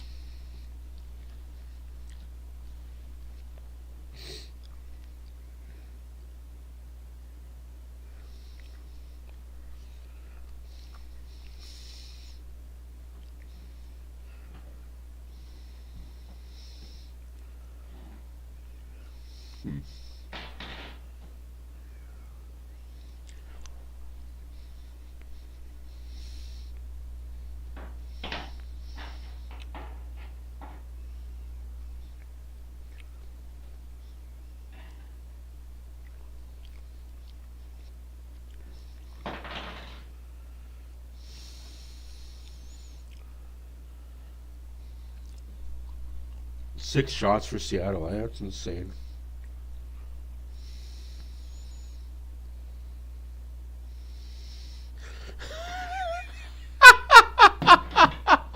I'm sorry, Diane. I just read your message. That sucks for you. Oh.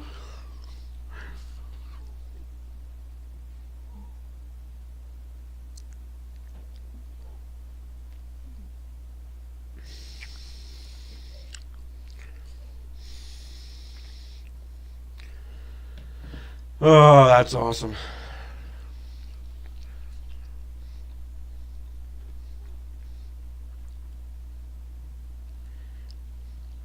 Yeah, no one cares.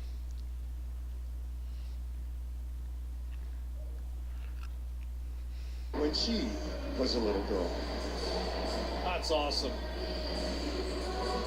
Those bracelets, Louis, you and I were in Toronto earlier this year. Well, you enjoy. And they make the rounds, don't they? Yeah. All over the city. Said it all on that little girl's face. Incredible.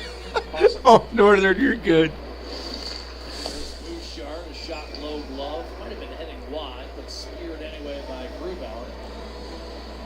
30 minutes complete, Louis, and Grubauer's down 2-0, but his team has only given him 6 shots on net. They haven't generated a lot, especially the 2 power plays that had credit penalty killing, and especially down the walls. They just do not allow you to have a... No, absolutely, Chad. I just wish we'd call penalties that are penalties and let the ticky-tack bullshit go.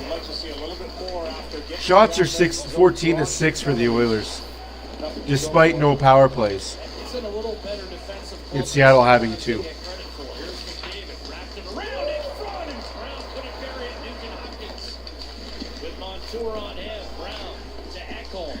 For an insurance goal and greater separation.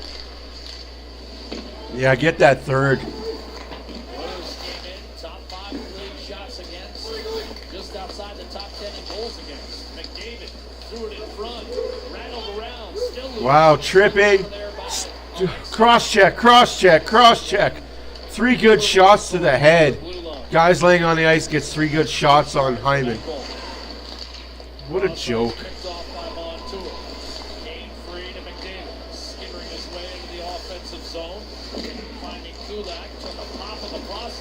He scores! Nuge! What a goal!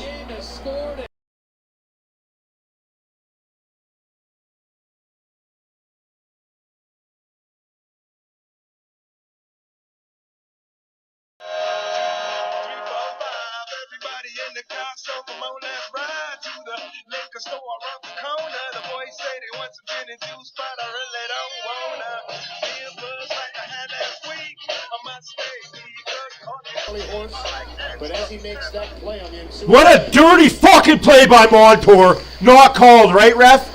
You fucking piece of shit. Kulak and Brown get the assists on the Hopkins goal. 3-0 Edmonton. What the fuck are you watching, though, ref? Clearly fucking knee on knee. Oh, but I'm Montour. I won a Stanley Cup last year with the cheating team Florida Panthers. I'm allowed to do what I want to do. Fucking ridiculous, man. But yet, if your name's Nathan McKinnon, you're going to get away with everything.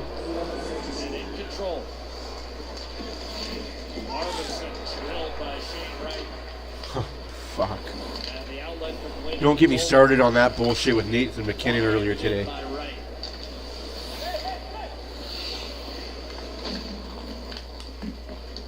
No shit, eh, Epic? Kulak on a reload up to Nurse. One hands it in. Zach Hyman locates the puck. Denmark in front. I'm just saying. I saw a game earlier today that had Colorado and Montreal.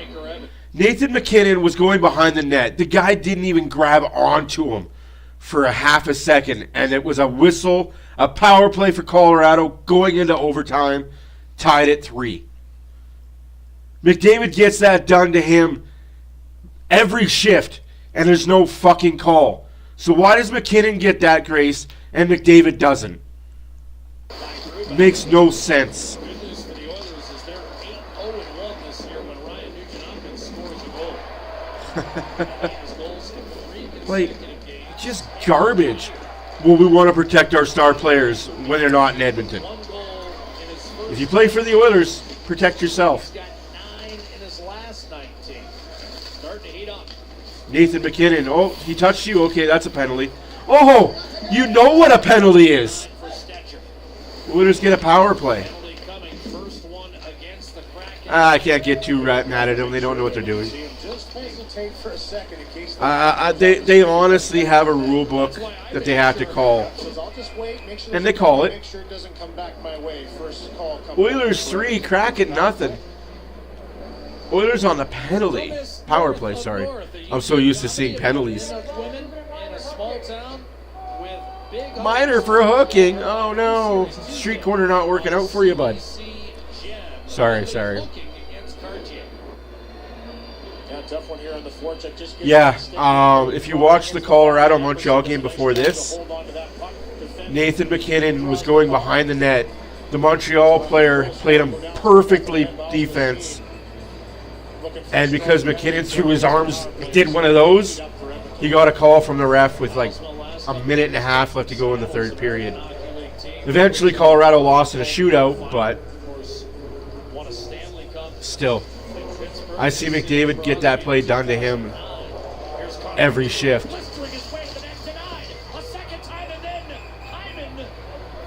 Ooh, Oilers looking good. We know it. All of Canada knows it. That's the worst kept secret in the NHL, that Gary Bettman doesn't like Canadian teams.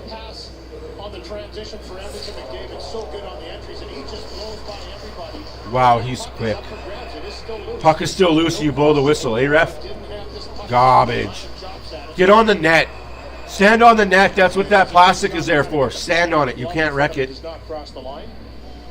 Grubauer's best work tonight has come at the expense of Connor McDavid. Here's Bouchard. Tried to find Draisaitl, didn't handle the pass cleanly. Got it back from Nugent. Minute and a half left to go in the Oilers power play. 5.5 left to go in the second period. Oilers 3, Kraken nothing. 19-7 shots for the Oilers. 27 and a cross check. Larson cross checks Hyman. Wow.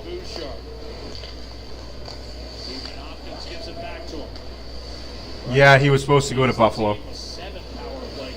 He was supposed to be Eichel to Edmonton, McDavid to Buffalo.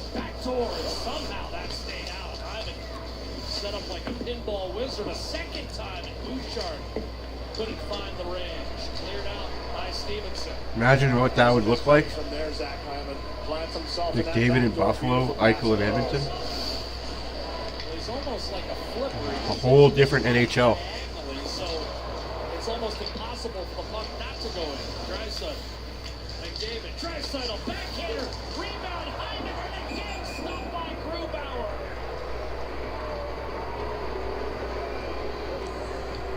I don't know, man. I can smell something. Oh, it's me.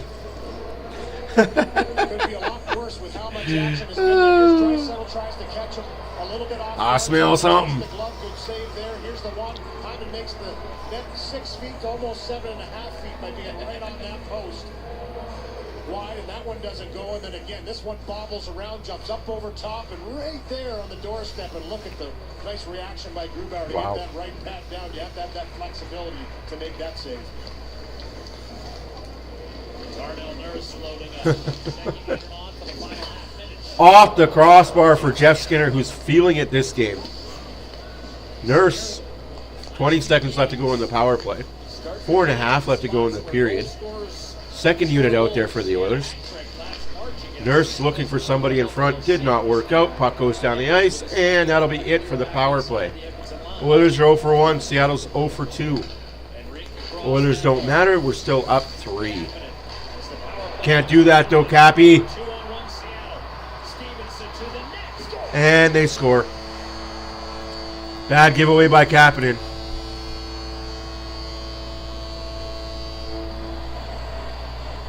Goals in back-to-back games for Chandler Stevenson. The Kraken are on the board. It's 3-1.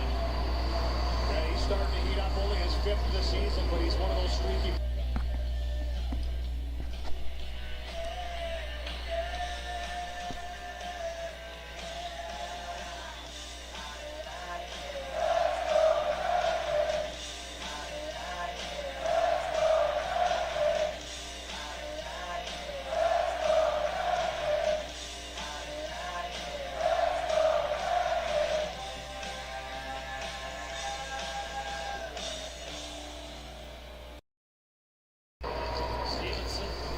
Four minutes left to go in the second period. Kraken score. Bad giveaway by Kapanen. When will this team learn? Anyways, 3-1 still Edmonton. Still got that 2-goal lead to work with late in the second period. Just hold on to it. Travel to Boston tonight. Play Boston on Tuesday. I wasn't ever going to think this was going to be a shutout for... Whoa! What a save again by Picard. Time to wake up, Edmonton. That was the case. Your power play lost your team momentum. Checked by Wright as he gained the line to Derek Ryan. Vince Dunn makes the steal. Heads up ice with 3 minutes to go in this second period, which has turned a little bit. Bjorkstrand. Yeah, it would be a decade and a half, 2 decades of darkness, eh? Montour. Smashed into by Nurse. Absorbed the hit. Beniers. Tracked by Draisaitl aggressively. Slid around Nurse. Tried to center. That was broken up by Draisaitl. Man, these Kraken are trying to get calls for everything, eh? Deflected by Nurse. They're flopping their heads back. They're putting their arms up, asking for the ref to give them a call. Man, just play hockey. I know you're used to the Seattle Sounders soccer club, but fucking play hockey.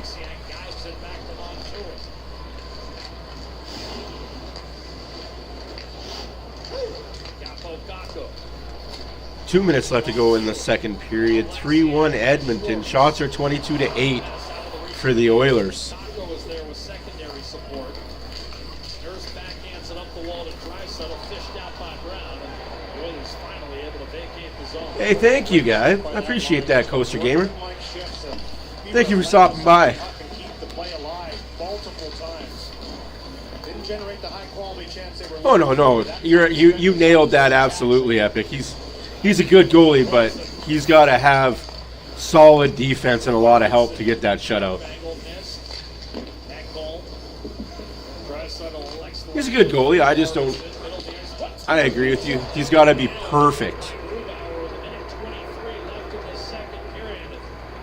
As the Oilers look to Chandler Stevenson has put Seattle on the board. Seattle making it a game, making it interesting. In case you're late and you're just joining us, Vasily Podkolzin scored the first goal of the game, assisted by Draisaitl and Arvidsson at 57 seconds of the first period, followed by Jeffrey Skinner in 5:15 of the first period, assisted by captain Derek Ryan. In the second period, 11:52, Ryan Nugent-Hopkins scores his 10th goal, assisted by Brown and Kulak. And then just a short while ago at 15:56 of the second period, Chandler Stevenson makes it 3-1. Now that you get it, got it good, and understood. Oilers still in the lead, and look like they're going into the second intermission with a lead. Will it be 1? Will it be 2? Or will it be 3?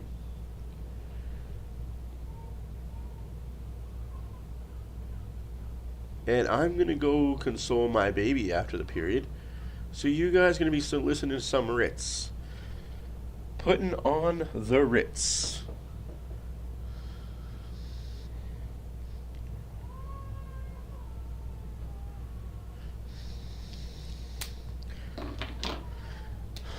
Bo bo bo bo bo bo bo bo bo bo bo.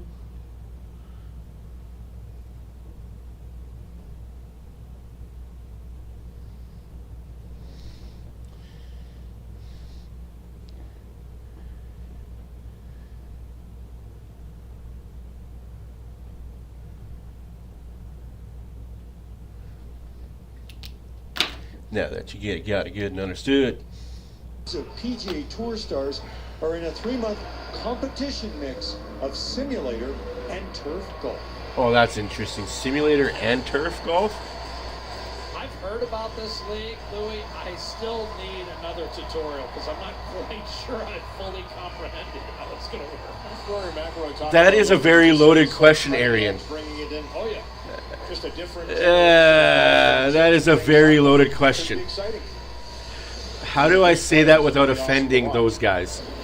Especially at a time of year where I used to be. us living in northern Alberta, golf is but a daydream. I've rebranded, shall we say. It's why I'm uniquely 1 minute left to go in the second period. 23-8 shots for the Oilers. Have I spent the last 15 years I've rebranded just a little bit, but same guy, same energy, So you've got same attitude, Nugent-Hopkins and Brown off this icing call.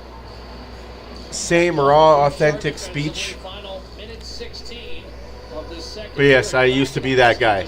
I wish nothing but the best to them and thems, him and thems, but we got a good thing going on right here. I think the Oilers have it too, JP. Is there bad blood? No. No, not at all, actually. Not on my end. There's no bad blood. Dump it in. Ekholm has Tanev wrapped up. Stevenson gave it back to Tanev. Shot, save made by Calvin Pickard with 45 seconds left. McDavid and Nugent-Hopkins look to muscle it outside, and Nugent-Hopkins with second effort tosses it just out of the reach of McDavid. Defended by Alexei. So I gotta tell everybody, I will not speak a bad name about Oilers After Dark. They do their thing and we'll do ours. Shot, and that was 10 feet wide, blocked.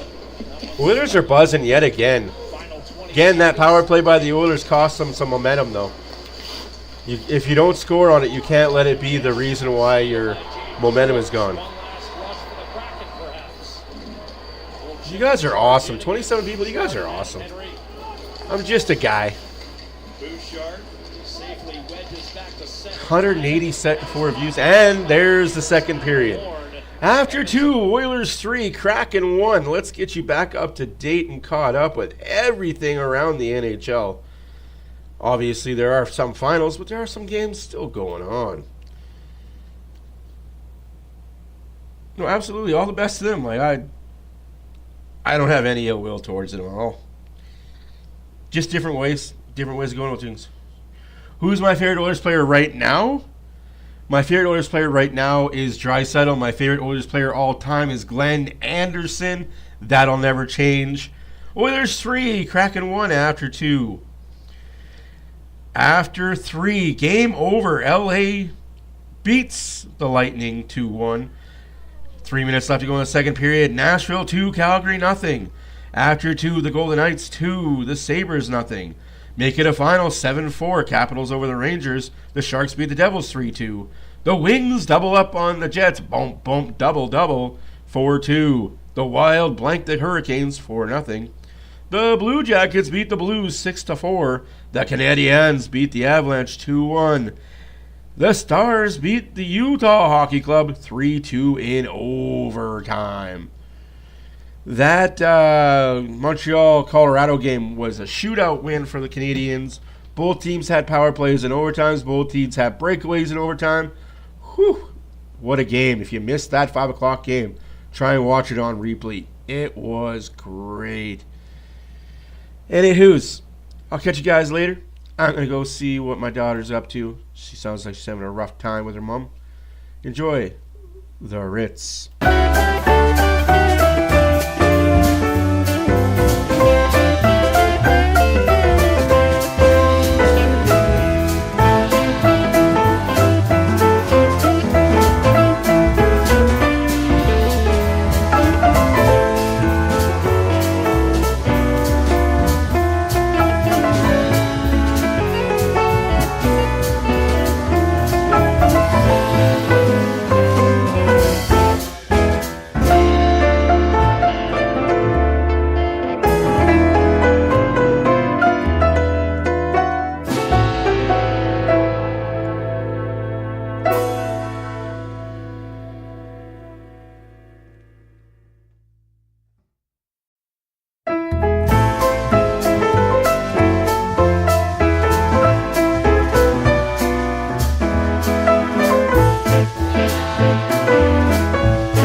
What an intermission. What a period.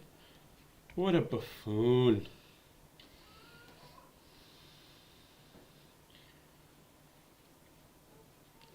Do do do do do do do do do do do do do do. And I'm back. Let's just keep on this, eh? Intermission time. Lost a lot of viewers during the intermission. Good Lord. Sorry, I'm not here to entertain the masses.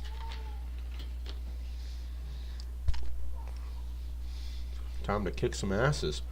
All the Oilers got to do is win the third period. You win the third period, you win the game. We go to Tuesday, Boston. Another convoluted schedule this week.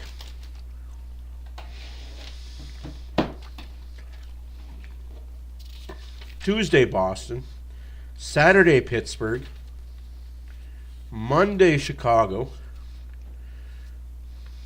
Wednesday, at home against LA.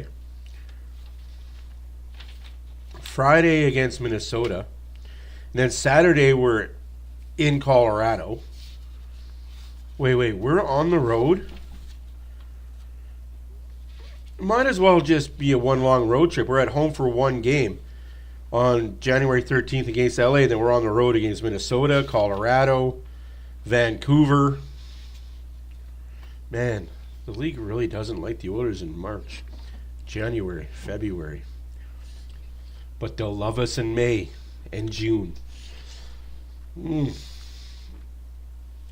Anywho, Z's third period is roughly 10 minutes away.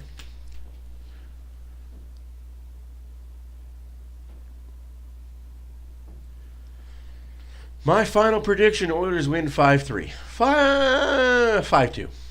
I see Seattle getting the next one, and then the Oilers getting 2 empty netters. Boom, boom, boom, boom, boom, boom, boom.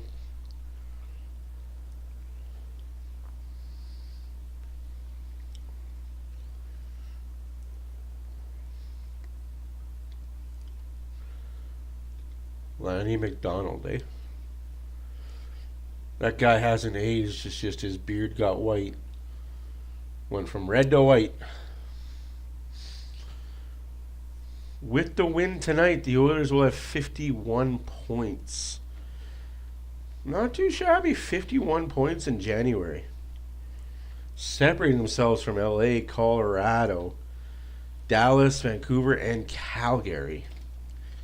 Speaking of those teams, Colorado did get another point tonight, so they got 49.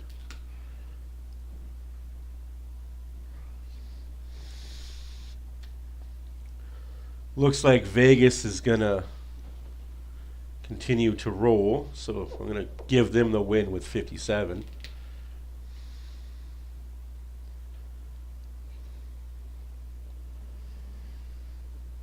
And Minnesota looks like got to give them the win with 54.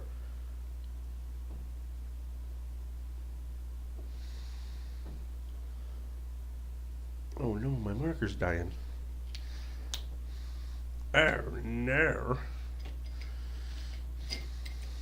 Gonna have to go out and buy new black markers. A whole new line.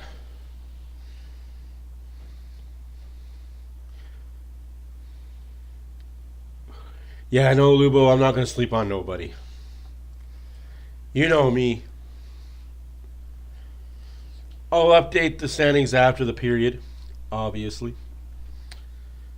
But as it sits right now, Vegas is in first, Winnipeg is in second, Minnesota third, Edmonton fourth, LA fifth, Colorado sixth, Dallas seventh, Vancouver eighth, Calgary ninth.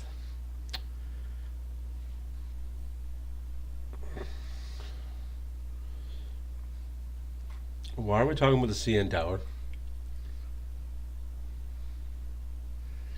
Tower of Hope in Winnipeg. Daniels and Fisher Tower in Denver. Talking about towers for some reason on Sportsnet. Calgary Tower opened in 1968. We're getting to the Seattle Space Needle, aren't we? Yeah, we are. 1962, the Seattle Space Needle, 184 meters high. A restaurant is in there, too.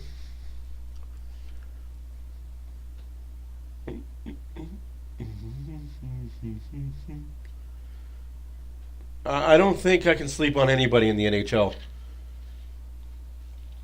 Any given day, one team can win over the other.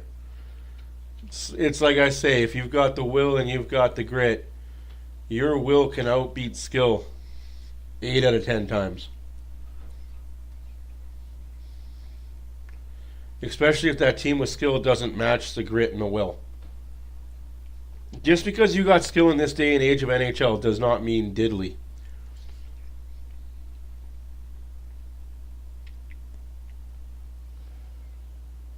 Two more days till school, yes sir. Monday, school starts back up again for the hooligans, the goblins, the ghouls, the goobers.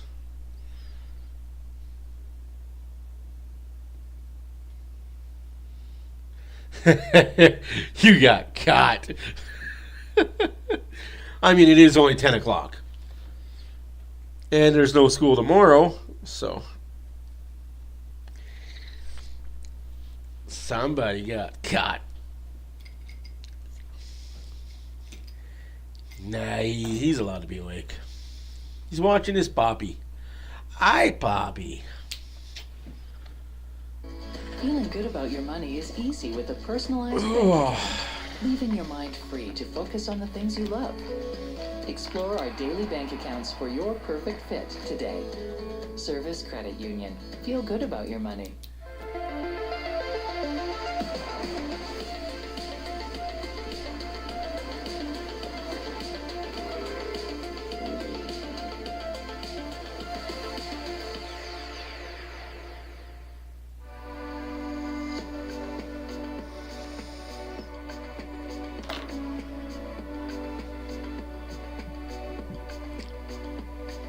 Sofa Land. Your home, Sofa your Land. style, your choice. 2 $6 buddy bundles, whenever you're ready. I got this, buddy. Nah, it's my treat, buddy. I insist. Treat a buddy for less with a new $6 buddy bundle. This is a call to empower, to unite, and to celebrate the bold in all their glory. It's time to own the ice. Are you ready? Nope. Hi, it's Yaya. I need a fresh start. I'm not ready at all. What are we ready for?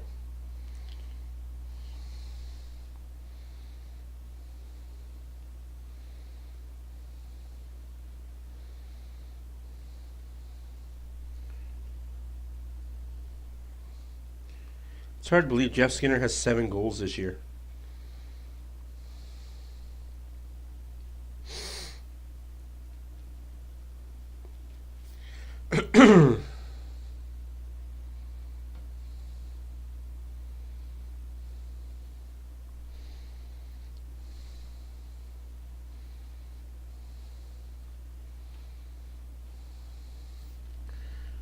A library did Dan Bylsma. Now he's brought it here to Seattle. It's located at the practice facility for the Kraken, and there are all kinds of different books, and it's really easy. You just sign them out. If you bring it back late, there's no overdue fees, and there are a number of different books, including Sean Pronger, The Journeyman, written by Sportsnet Dan Murphy. So congratulations to Dan. Now, Louie and Jack, it is a library, but in honor of Dan, they call it the Bile-brary. You couldn't resist. You had to do it. Gene, he never gets tired of it. Third period is underway. And we never get tired of him. Third period. Draisaitl between Podkolzin and Arvidsson. And we're underway with Edmonton holding a 3-1 lead. Yes, Chucker, it is definitely getting demoed. Sad face. Very upset by it. I have a lot of fond memories of Rexall Place, Northlands Coliseum, Skyreach Center. That was followed up by Jeff Skinner to make it 2-0 after one. Nugent Hopkins Call it what you want to call it. That building will always be a safe haven and a den for all Oilers fans. give the Kraken some life. It's where the Edmonton Roadrunners played the AHL.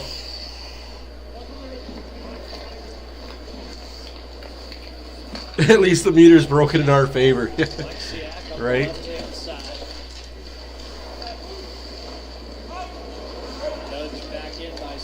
Let's just have a quiet period, eh, guys? McDavid, he's definitely going to get a point. I know his streak got snapped yesterday, but get one here. Shots are 24-10 for the Oilers.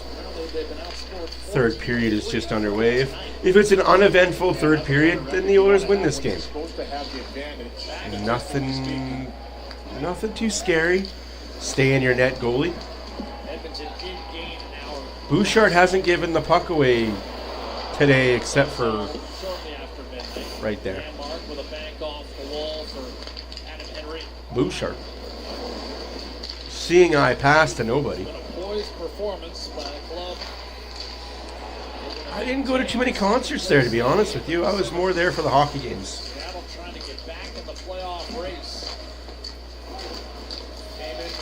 Who remembers the days of ore of the Edmonton Roadrunners? Rafi Torres wearing that Roadrunners jersey. If I could find somebody that was willing to sell, McDavid has to score? Yeah, I'm with you. I am with you, sir. Or madam. Absolutely, Northern. Let's freaking go.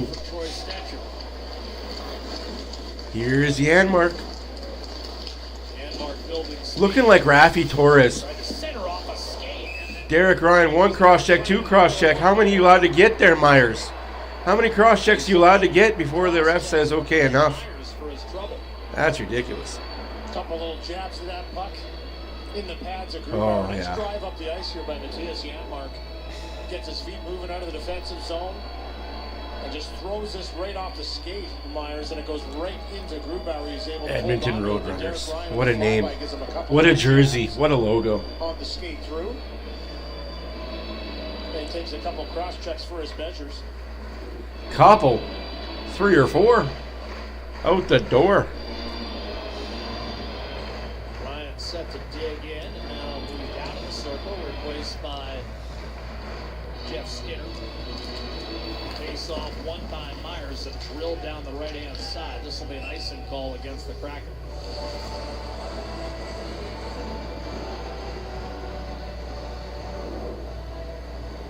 Desjardins Financial Group.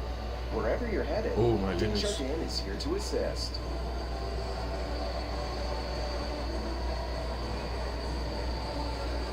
Hey, Kimo, how's it going?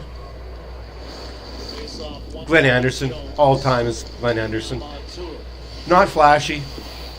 Put numbers up. Scored goals. Got assists.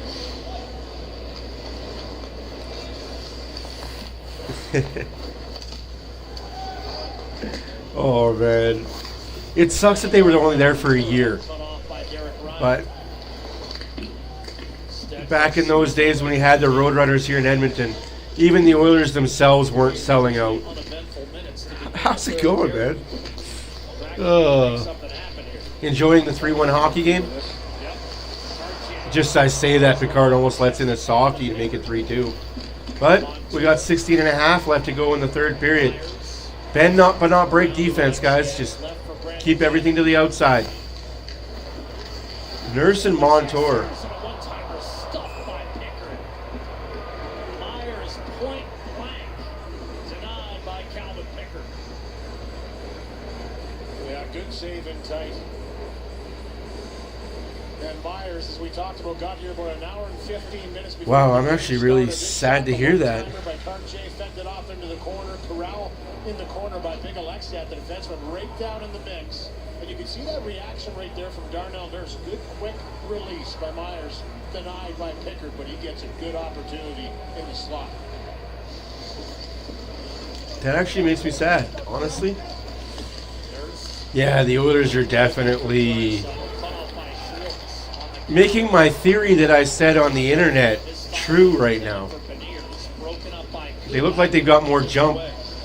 Draisaitl drops it for Arvidsson. Arvidsson blocked in front by James Dunn. You mean this guy? This guy right here? Yeah. He's up there. He's up there with my all-time 5. My all-time 5 all-time. Glenn Anderson.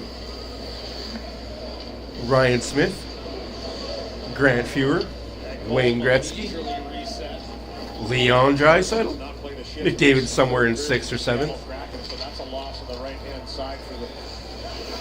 I've also followed Leon Draisaitl since he was 13, 14 years old over in Germany too, so yeah, I'm that guy. Ryan Smith, hey, yeah, buddy. I'm just missing the 06 Stanley Cup patch right here. No, absolutely. If you guys can't tell, I'm more for the heart and soul type player.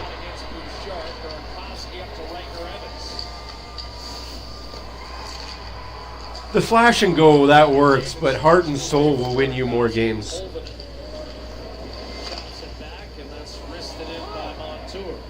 $14.5 left to go in the third period. Like I said, uneventful period.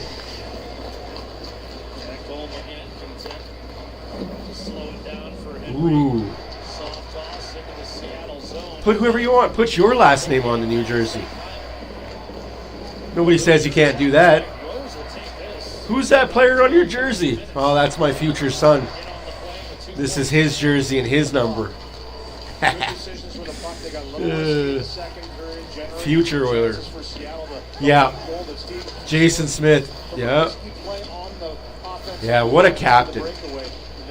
If we're going with all-time captains, obviously I'm going to go with Mark Messier, Wayne Gretzky, Jason Smith, and McDavid now. I wasn't a big fan of Ethan Morrow or Jarrett Stoll as captains. Definitely not a fan of Andrew Ferentz as a captain. I thought the guy, there was better options. That's awesome, Epic. This is the only Smith jersey I have. I'm that guy that I cheer a team on. I don't have a lot of jerseys, but that's okay.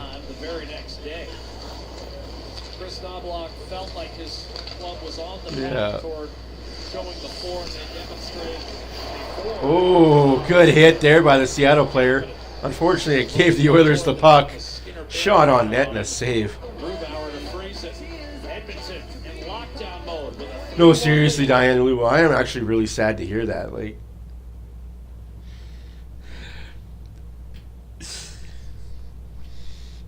I am at a loss for words. Hopefully he's doing okay, in all honesty. It's not because of health reasons.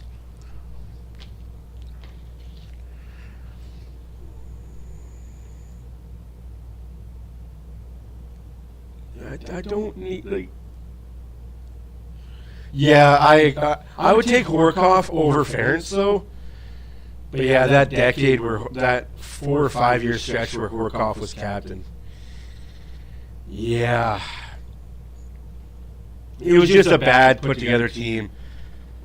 After 06, the team just kind of... I'm going to call it like it is. 06, after that, we got prongered. No better way of saying it, we got prongered. Dude, keep it in your pants. There was no reason for you to sleep with that reporter repeatedly and get her knocked up and have your wife pissed about it. It's just... Yeah. If Pronger was faithful to his wife, the Oilers could have went on the 06 Cup run, 07 Cup run. Could have won a Cup in 07 or 08. We wouldn't have had the decade of darkness, but then again, we wouldn't have had McDavid either, right? Everything is fitty-fitty hindsight.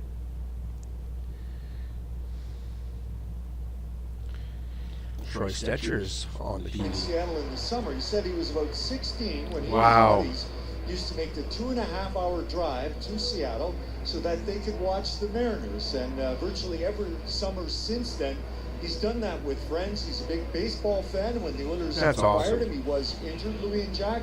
But since then, he's been healthy, and it feels like a bit of a home run for Edmonton to get Stetcher on the blue line for their team.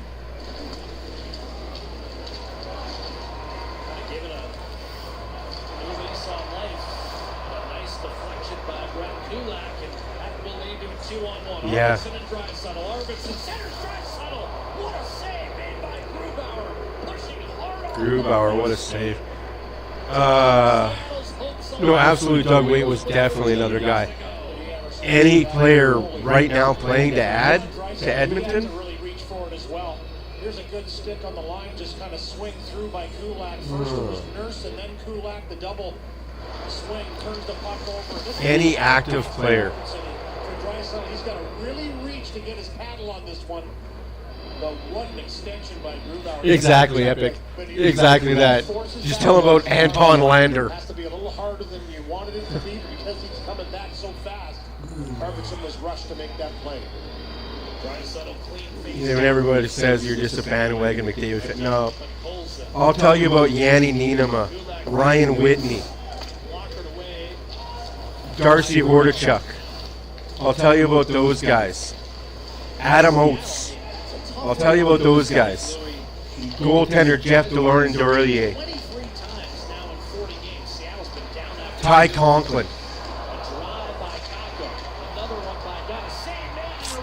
That's a goal for Seattle.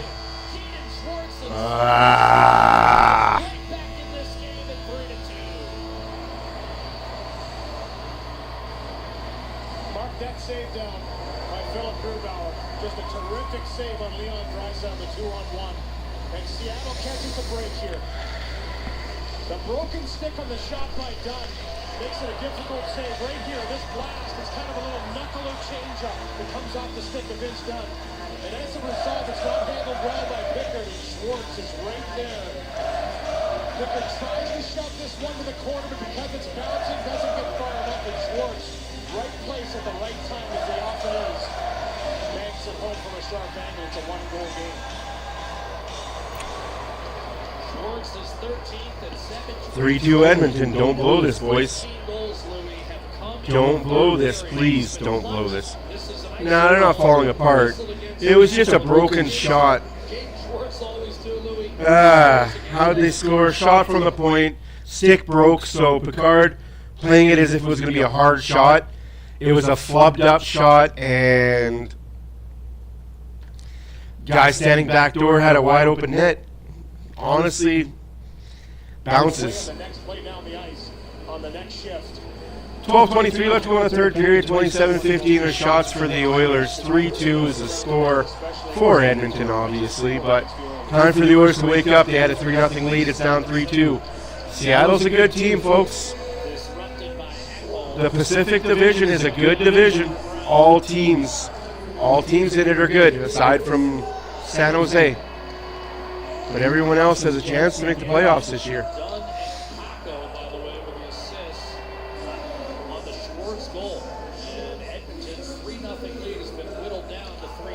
Let's go. Yeah. Jack, tonight's Oilers 50-50. McDavid just got high sticked. No call on it. Oy. It's all good. Special Olympics Alberta and the Winifred Stewart Association. The jackpot is currently at $346,000. Yeah, McDavid's due, that's for sure. And climbing fast. If you're in Alberta, you can get your tickets now at EdmontonOilers.com/50-50.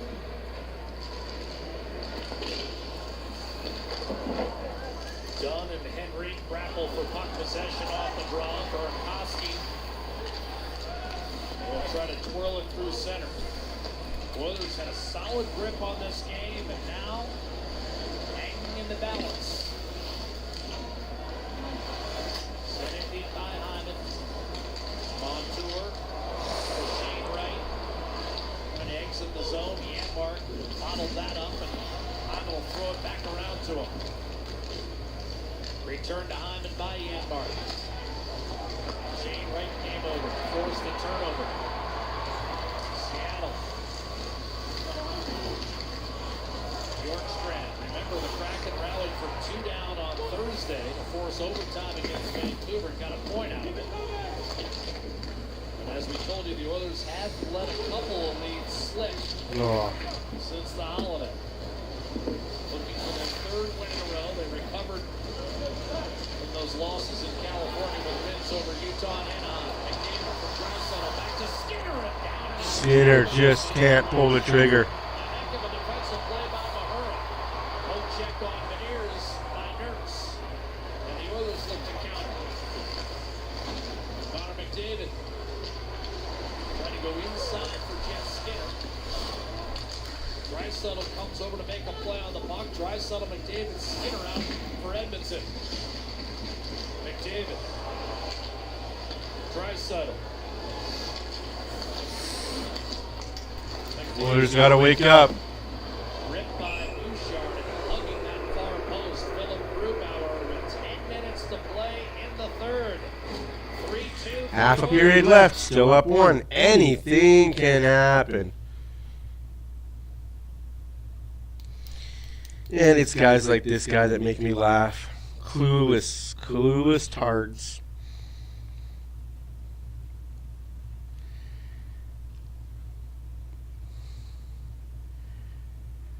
This guy probably pees in the wind and says, "Oh, I see it's all coming back to me now."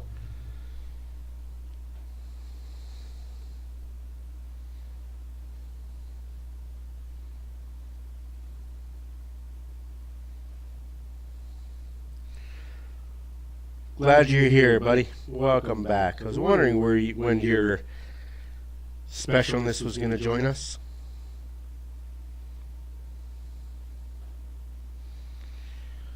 Do.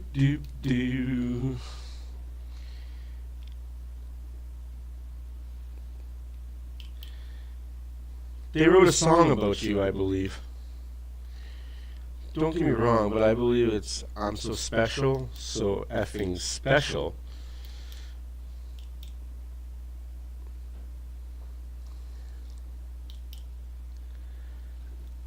I'm a freak. I'm a loser. Believe that's how that song goes? Correct me if I'm wrong.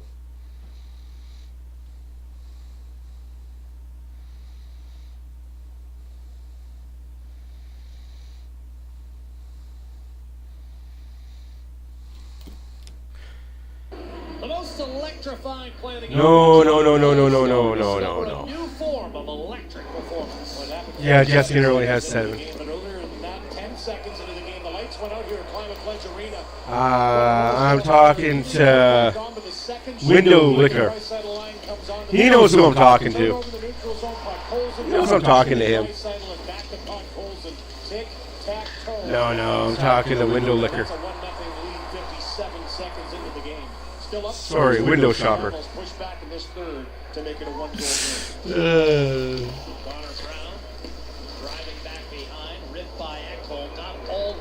He knows who I'm talking to. He comes in here, barbershop, says something really funny, wants attention, gets attention, cries victim.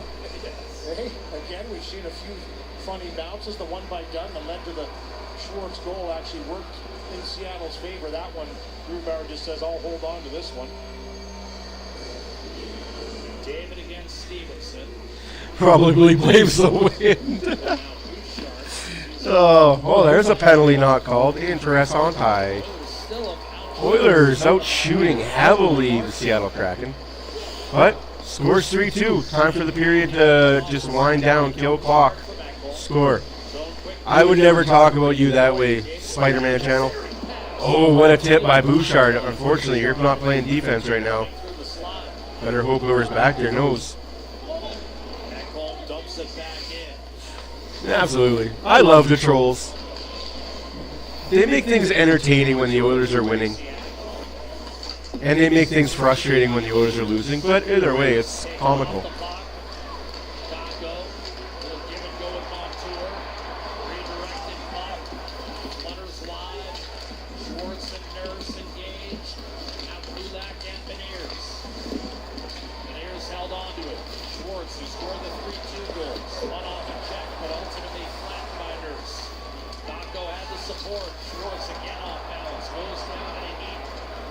8.5 left. Get the puck out.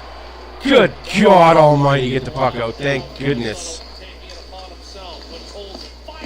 Podkolzin shoots off the shoulder of Grubauer. Ricochets out of play from up top. Yep, Oilers got to keep the puck on this end. Got to keep the puck in the Seattle zone for the next 8.5. Here's that chance by Bouchard as he gets up on the rush, tries a little chop shot. Far side and Grubauer, 200 Points from 2018 draft by defenseman. Quinn Hughes leads, Rasmus Dahlin second, Noah Dobson third, Evan Bouchard fourth. So he's not a completely sell-off, but he is not good defensively. You are a defenseman first. Please be better defensively. That's all I've said about Bouchard. And every defenseman that is offensively defensive. You should be defenseman first. Defenseman first, offensive second.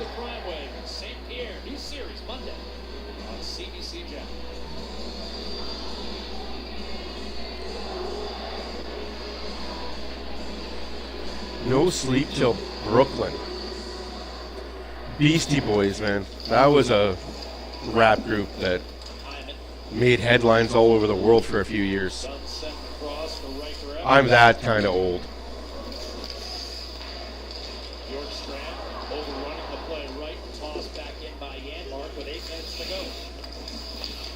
8 minutes to go in regulation. 3-2 Edmonton. Shots are 30 to 15. Oh, I thought that was in net. Oh, I thought that was in. Whew. Thankfully, it's not.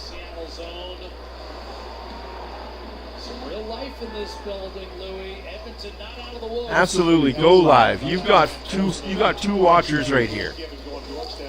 Every time I see you go live, I'll tune in. I'll put it on my phone. I got no qualms about that.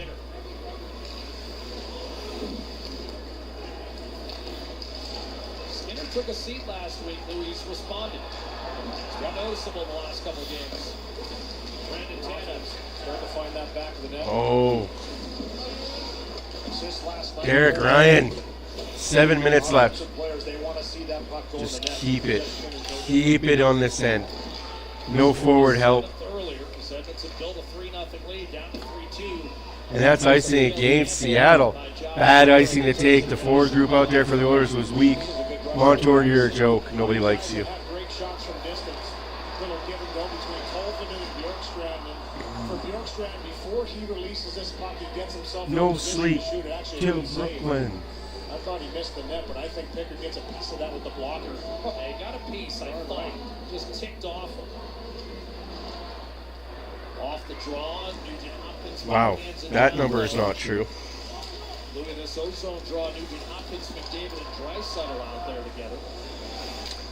Dang. Thank you guys.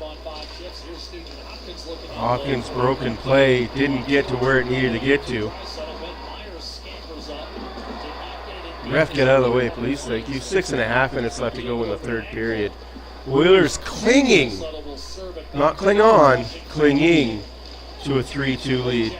McDavid gets slashed and tripped all in one motion. No call coming, though. But hey, I guess he wears 297, not 29. Wrong jersey. Makes the play up the wall, safely out. Trying to go laterally with it. McCann, that did not 6 minutes left to go in the period. Essentially 6 minutes left to go in the game. Ooh. Why do the Oilers make us sweat? Why do they like to put the heartbeat and the blood pressure through the roof? Good thing I took my blood pressure pills today, but still. Nothing comes easy for this team.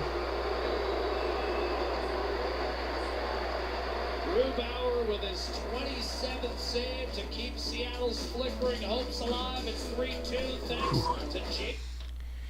Play that music right, boy. You're not wrong.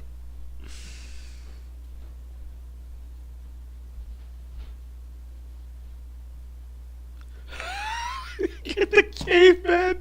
Oh, that's awesome. Dude, that is awesome. No, why are we saying no? No, Chucker? No, what? We don't want to play that music, right, boy? I know, the word is white. 'Cause we're grooving, we're moving.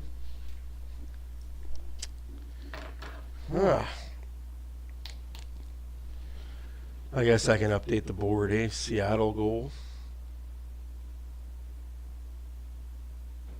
It's the last time I'm putting a Seattle goal on this board tonight.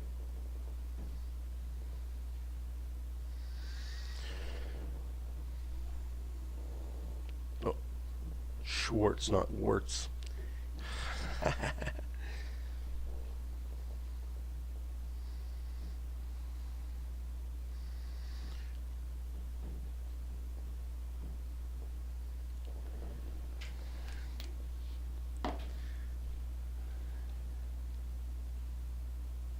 Yeah, I just don't get it, man. I don't understand why the Oilers just don't want to give it the easy way. Just one time, give us like a 7-1 laugher where we're all joking, partying, and having a celebration. No, we got the bump, bump, bump, bump, bump, bump. Palpitations of the heart. 11 a.m. on Sports. Big save by Grubauer. Nice outlet pass here by Evan Bouchard right up the middle. The end mark. He drives right through. Good move to the middle. Lubo, I think your mom just called you out, bud. Before we went to that commercial timeout, standing his ground. 5:41 left to go in the game. Oilers hanging on to the 3-2 lead. Shots are 30-16. Wow, talk about a hook and a hold. And he's still doing it, too. McDavid got called for that earlier in the game. Interesting.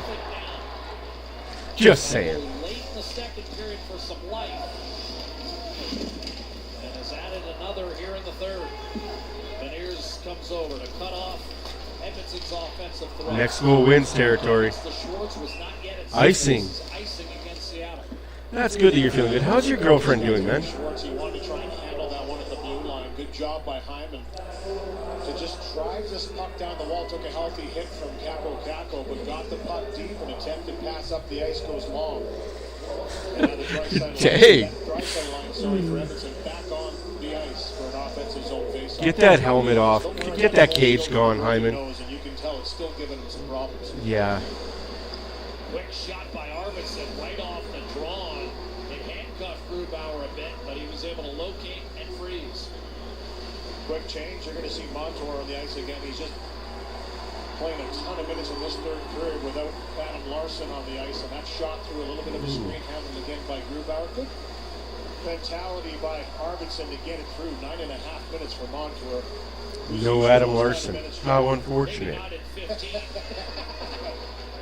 But again, we were told during the break Larson will indeed not return to action. Larson's out for the rest of the game. That's a huge loss for Seattle. Yeah, you're not wrong, Arian.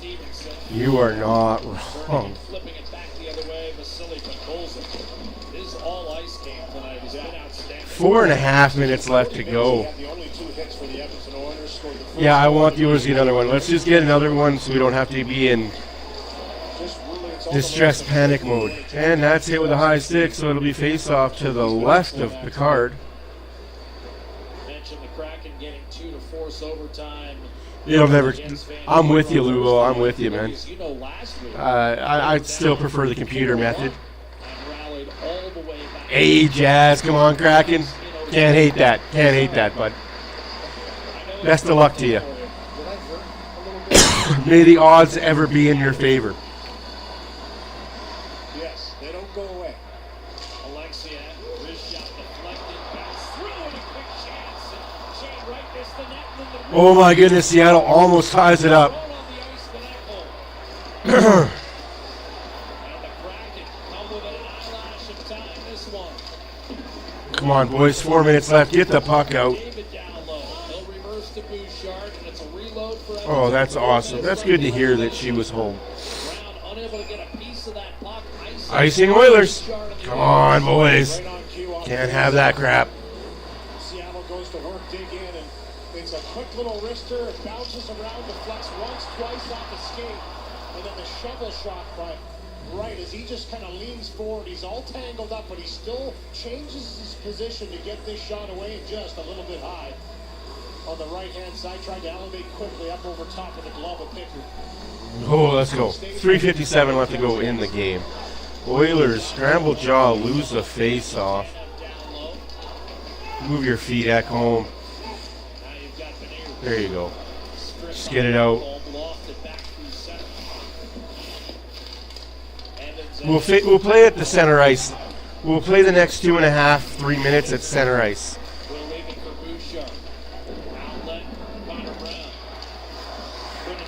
We're okay with having the puck down here in the center ice. The next game is Tuesday against Boston. In Boston. I believe the start time is 5 o'clock local Edmonton time. Yes, 5 p.m. Mountain time, 7 p.m. Eastern time. Oh, Hyman, that's what I mean. Fishbowl problems. Fishbowl problems. That's what I've been saying. That's why he got demoted to the third line. You can't see with that fishbowl. Ah. Hyman with just a visor that's in the back of the net. That's okay, though. I've had a broken nose. It doesn't feel good. You wear a visor for a while.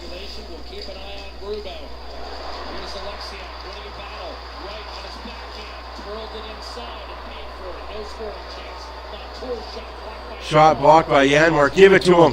Hyman, redeem yourself. No, still fighting that freaking bowl. 2 minutes left to go in regulation. 2 minutes left to go in the third period. Oilers out shooting Seattle 31-16. Score is 3-2 Edmonton. Empty net for the Seattle Kraken. Draisaitl. Put it away. Goal! Game, set, match. Woo!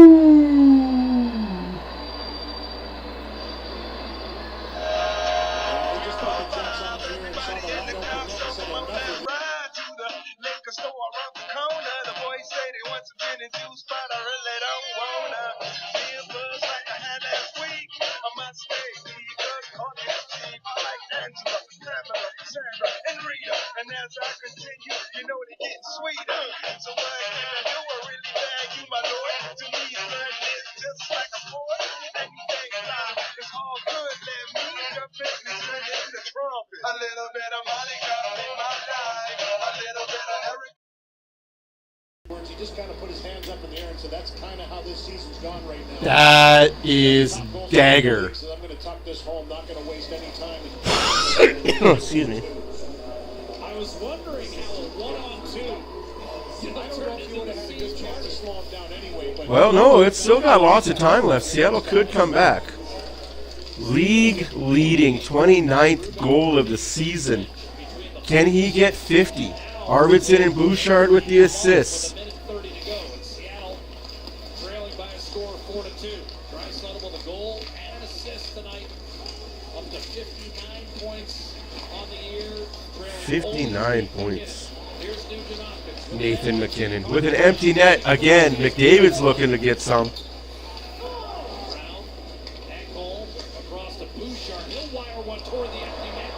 Oh, that would have been a beauty goal by Bouch. Who apparently has not had enough of this game. Kakko with a minute to play. Seattle hasn't quit here. Coleman disconnected on net. Nicker was a little off balance. Had to kick that one to the corner. Nurse to McDavid. Carefully cleared by Nugent-Hopkins. Connor Brown looking toward that empty net. Freed up for a moment by Nugent-Hopkins, but Beniers came over to corral. 40 seconds left to go in regulation. Where's Windowlicker? Won his way to the line, but that's all. Nurse stood him up. Kulak lofted toward the empty net. This will miss and be icing. Windowlicker's not here anymore. That's unfortunate. 7 seconds to play. Thanks for stopping by, buddy. Greatly appreciate you coming here. Continues his torn pace against the Seattle Kraken. 2.27 points per game. You can see the list in the NHL versus one opponent. I think so, Jay. I think it's more their defense. They're I didn't know this till I had a conversation with Lou, to be honest with you. They're missing Hughes and Hornacek. I did not know that until the conversation, like I said, with Lubo. That's still 4-2. I'm hoping for 5-2. That'd be a good ending, but 4-2.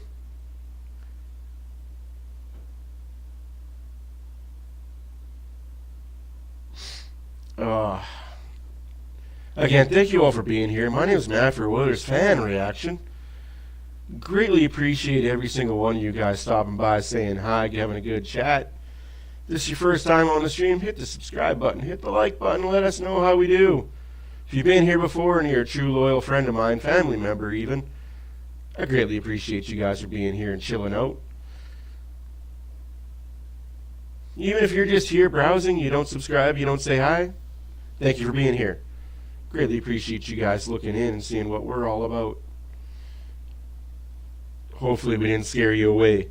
Bouchard, by the way, with the assist credited on Draisaitl's empty netter at 18:02. Off the draw, Donis shot. The net empty for Seattle still. McCann around the boards. 17 seconds left to go in the period. Here's Nugent Hopkins lofting to Arvidsson. He turns and fires. Blocked by Vince Dunn. 7 seconds. Edmonton going to win this hockey game and improve to 14-3-1 in their last 18.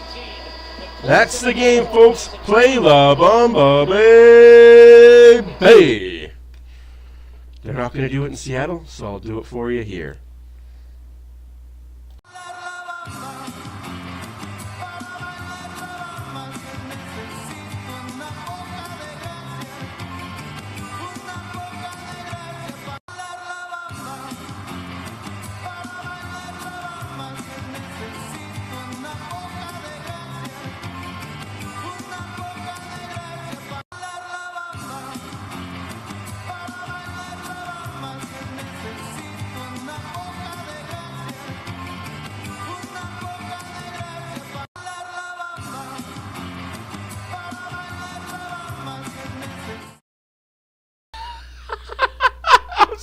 I'm sitting there the entire time laughing my ass off, Trucker.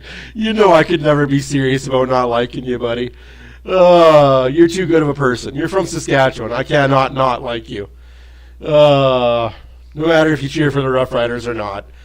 You're too good of a person. So let's do a recap of the game, everybody, shall we? That was a fun game to watch. My heart is still calming down. Podkolzin gets our started at 57 seconds in the first period, assisted by Draisaitl and Arvidsson. His 4th of the year, 1-0 Edmonton. Jeff Skinner, 7th of the year, assisted by Kapanen and Ryan. 2-0 Edmonton. On that Draisaitl assist, he extends his point streak to 14 games. His career high, by the by. Move along to the second period. Ryan Nugent-Hopkins gets his 10th, assisted by Connor Brown and Brett Kulak. And then the wheels fall off just a little bit for the Oilers as Chandler Stevenson scores his 5th. They get the 3-1 lead going on into the third period, but hold your horses. Here comes Jaden Schwartz with his 13th. Makes it 3-2. Draisaitl eventually says, hold my beer, I'm not done yet. We're going to get the empty netter, assisted by Arvidsson and Bouchard. Shot totals were 10-3 for the Oilers in the first, 14-7 for the Oilers in the second, 8-7 for the Oilers in the third. All in all, total shots 32-17. Too many to not enough. Face-offs, Oilers won that 56-43. Both teams are skadoosh for the power plays. Oilers 0 for 1. Seattle 0 for 2. Hits, Seattle dominated. Well, when you don't have the puck, you tend to hit more. 23-7 in that department. Block shots, the Oilers edged the Kraken 21-20. And the giveaways were about even though the Oilers get the puck away again too many goddamn times. 18-16 are the giveaways. Takeaways, they're about even 6-5 for Seattle. Our next meeting against the Kraken will be January 27th in Edmonton. That'll be game 2 of the 4-game series. Now that you get it, got it good and understood. We got some bonus coverage here from Calgary with 2.5 minutes left to go in their third period. Big fat dub and back-to-back day. So me saying what I said, guys, I'm going to go to my big head going on here. Remember when I said what I said about what I said it?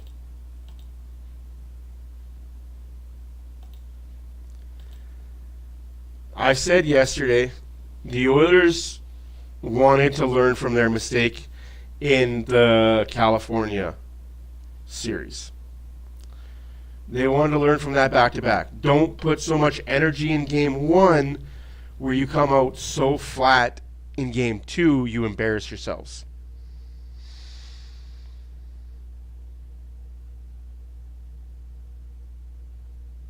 Oh yeah, today McDavid wasn't human. He's allowed to have bad games. That knee-on-knee didn't help. But this game here shows that you don't need McDavid every night to be amazing, to win hockey games. But, like I said, I think that how they played Anaheim yesterday, they exerted enough energy to win the game, but not overly done it, so they were tired against Seattle. And they had to jump right from puck drop to the final whistle. They were the better team tonight. Tonight they showed why they were the Edmonton freaking Oilers. 2.5 minutes to go in Calgary. Nashville's up 3-1. Calgary has an empty net. Shots are 26-31 for the Flames.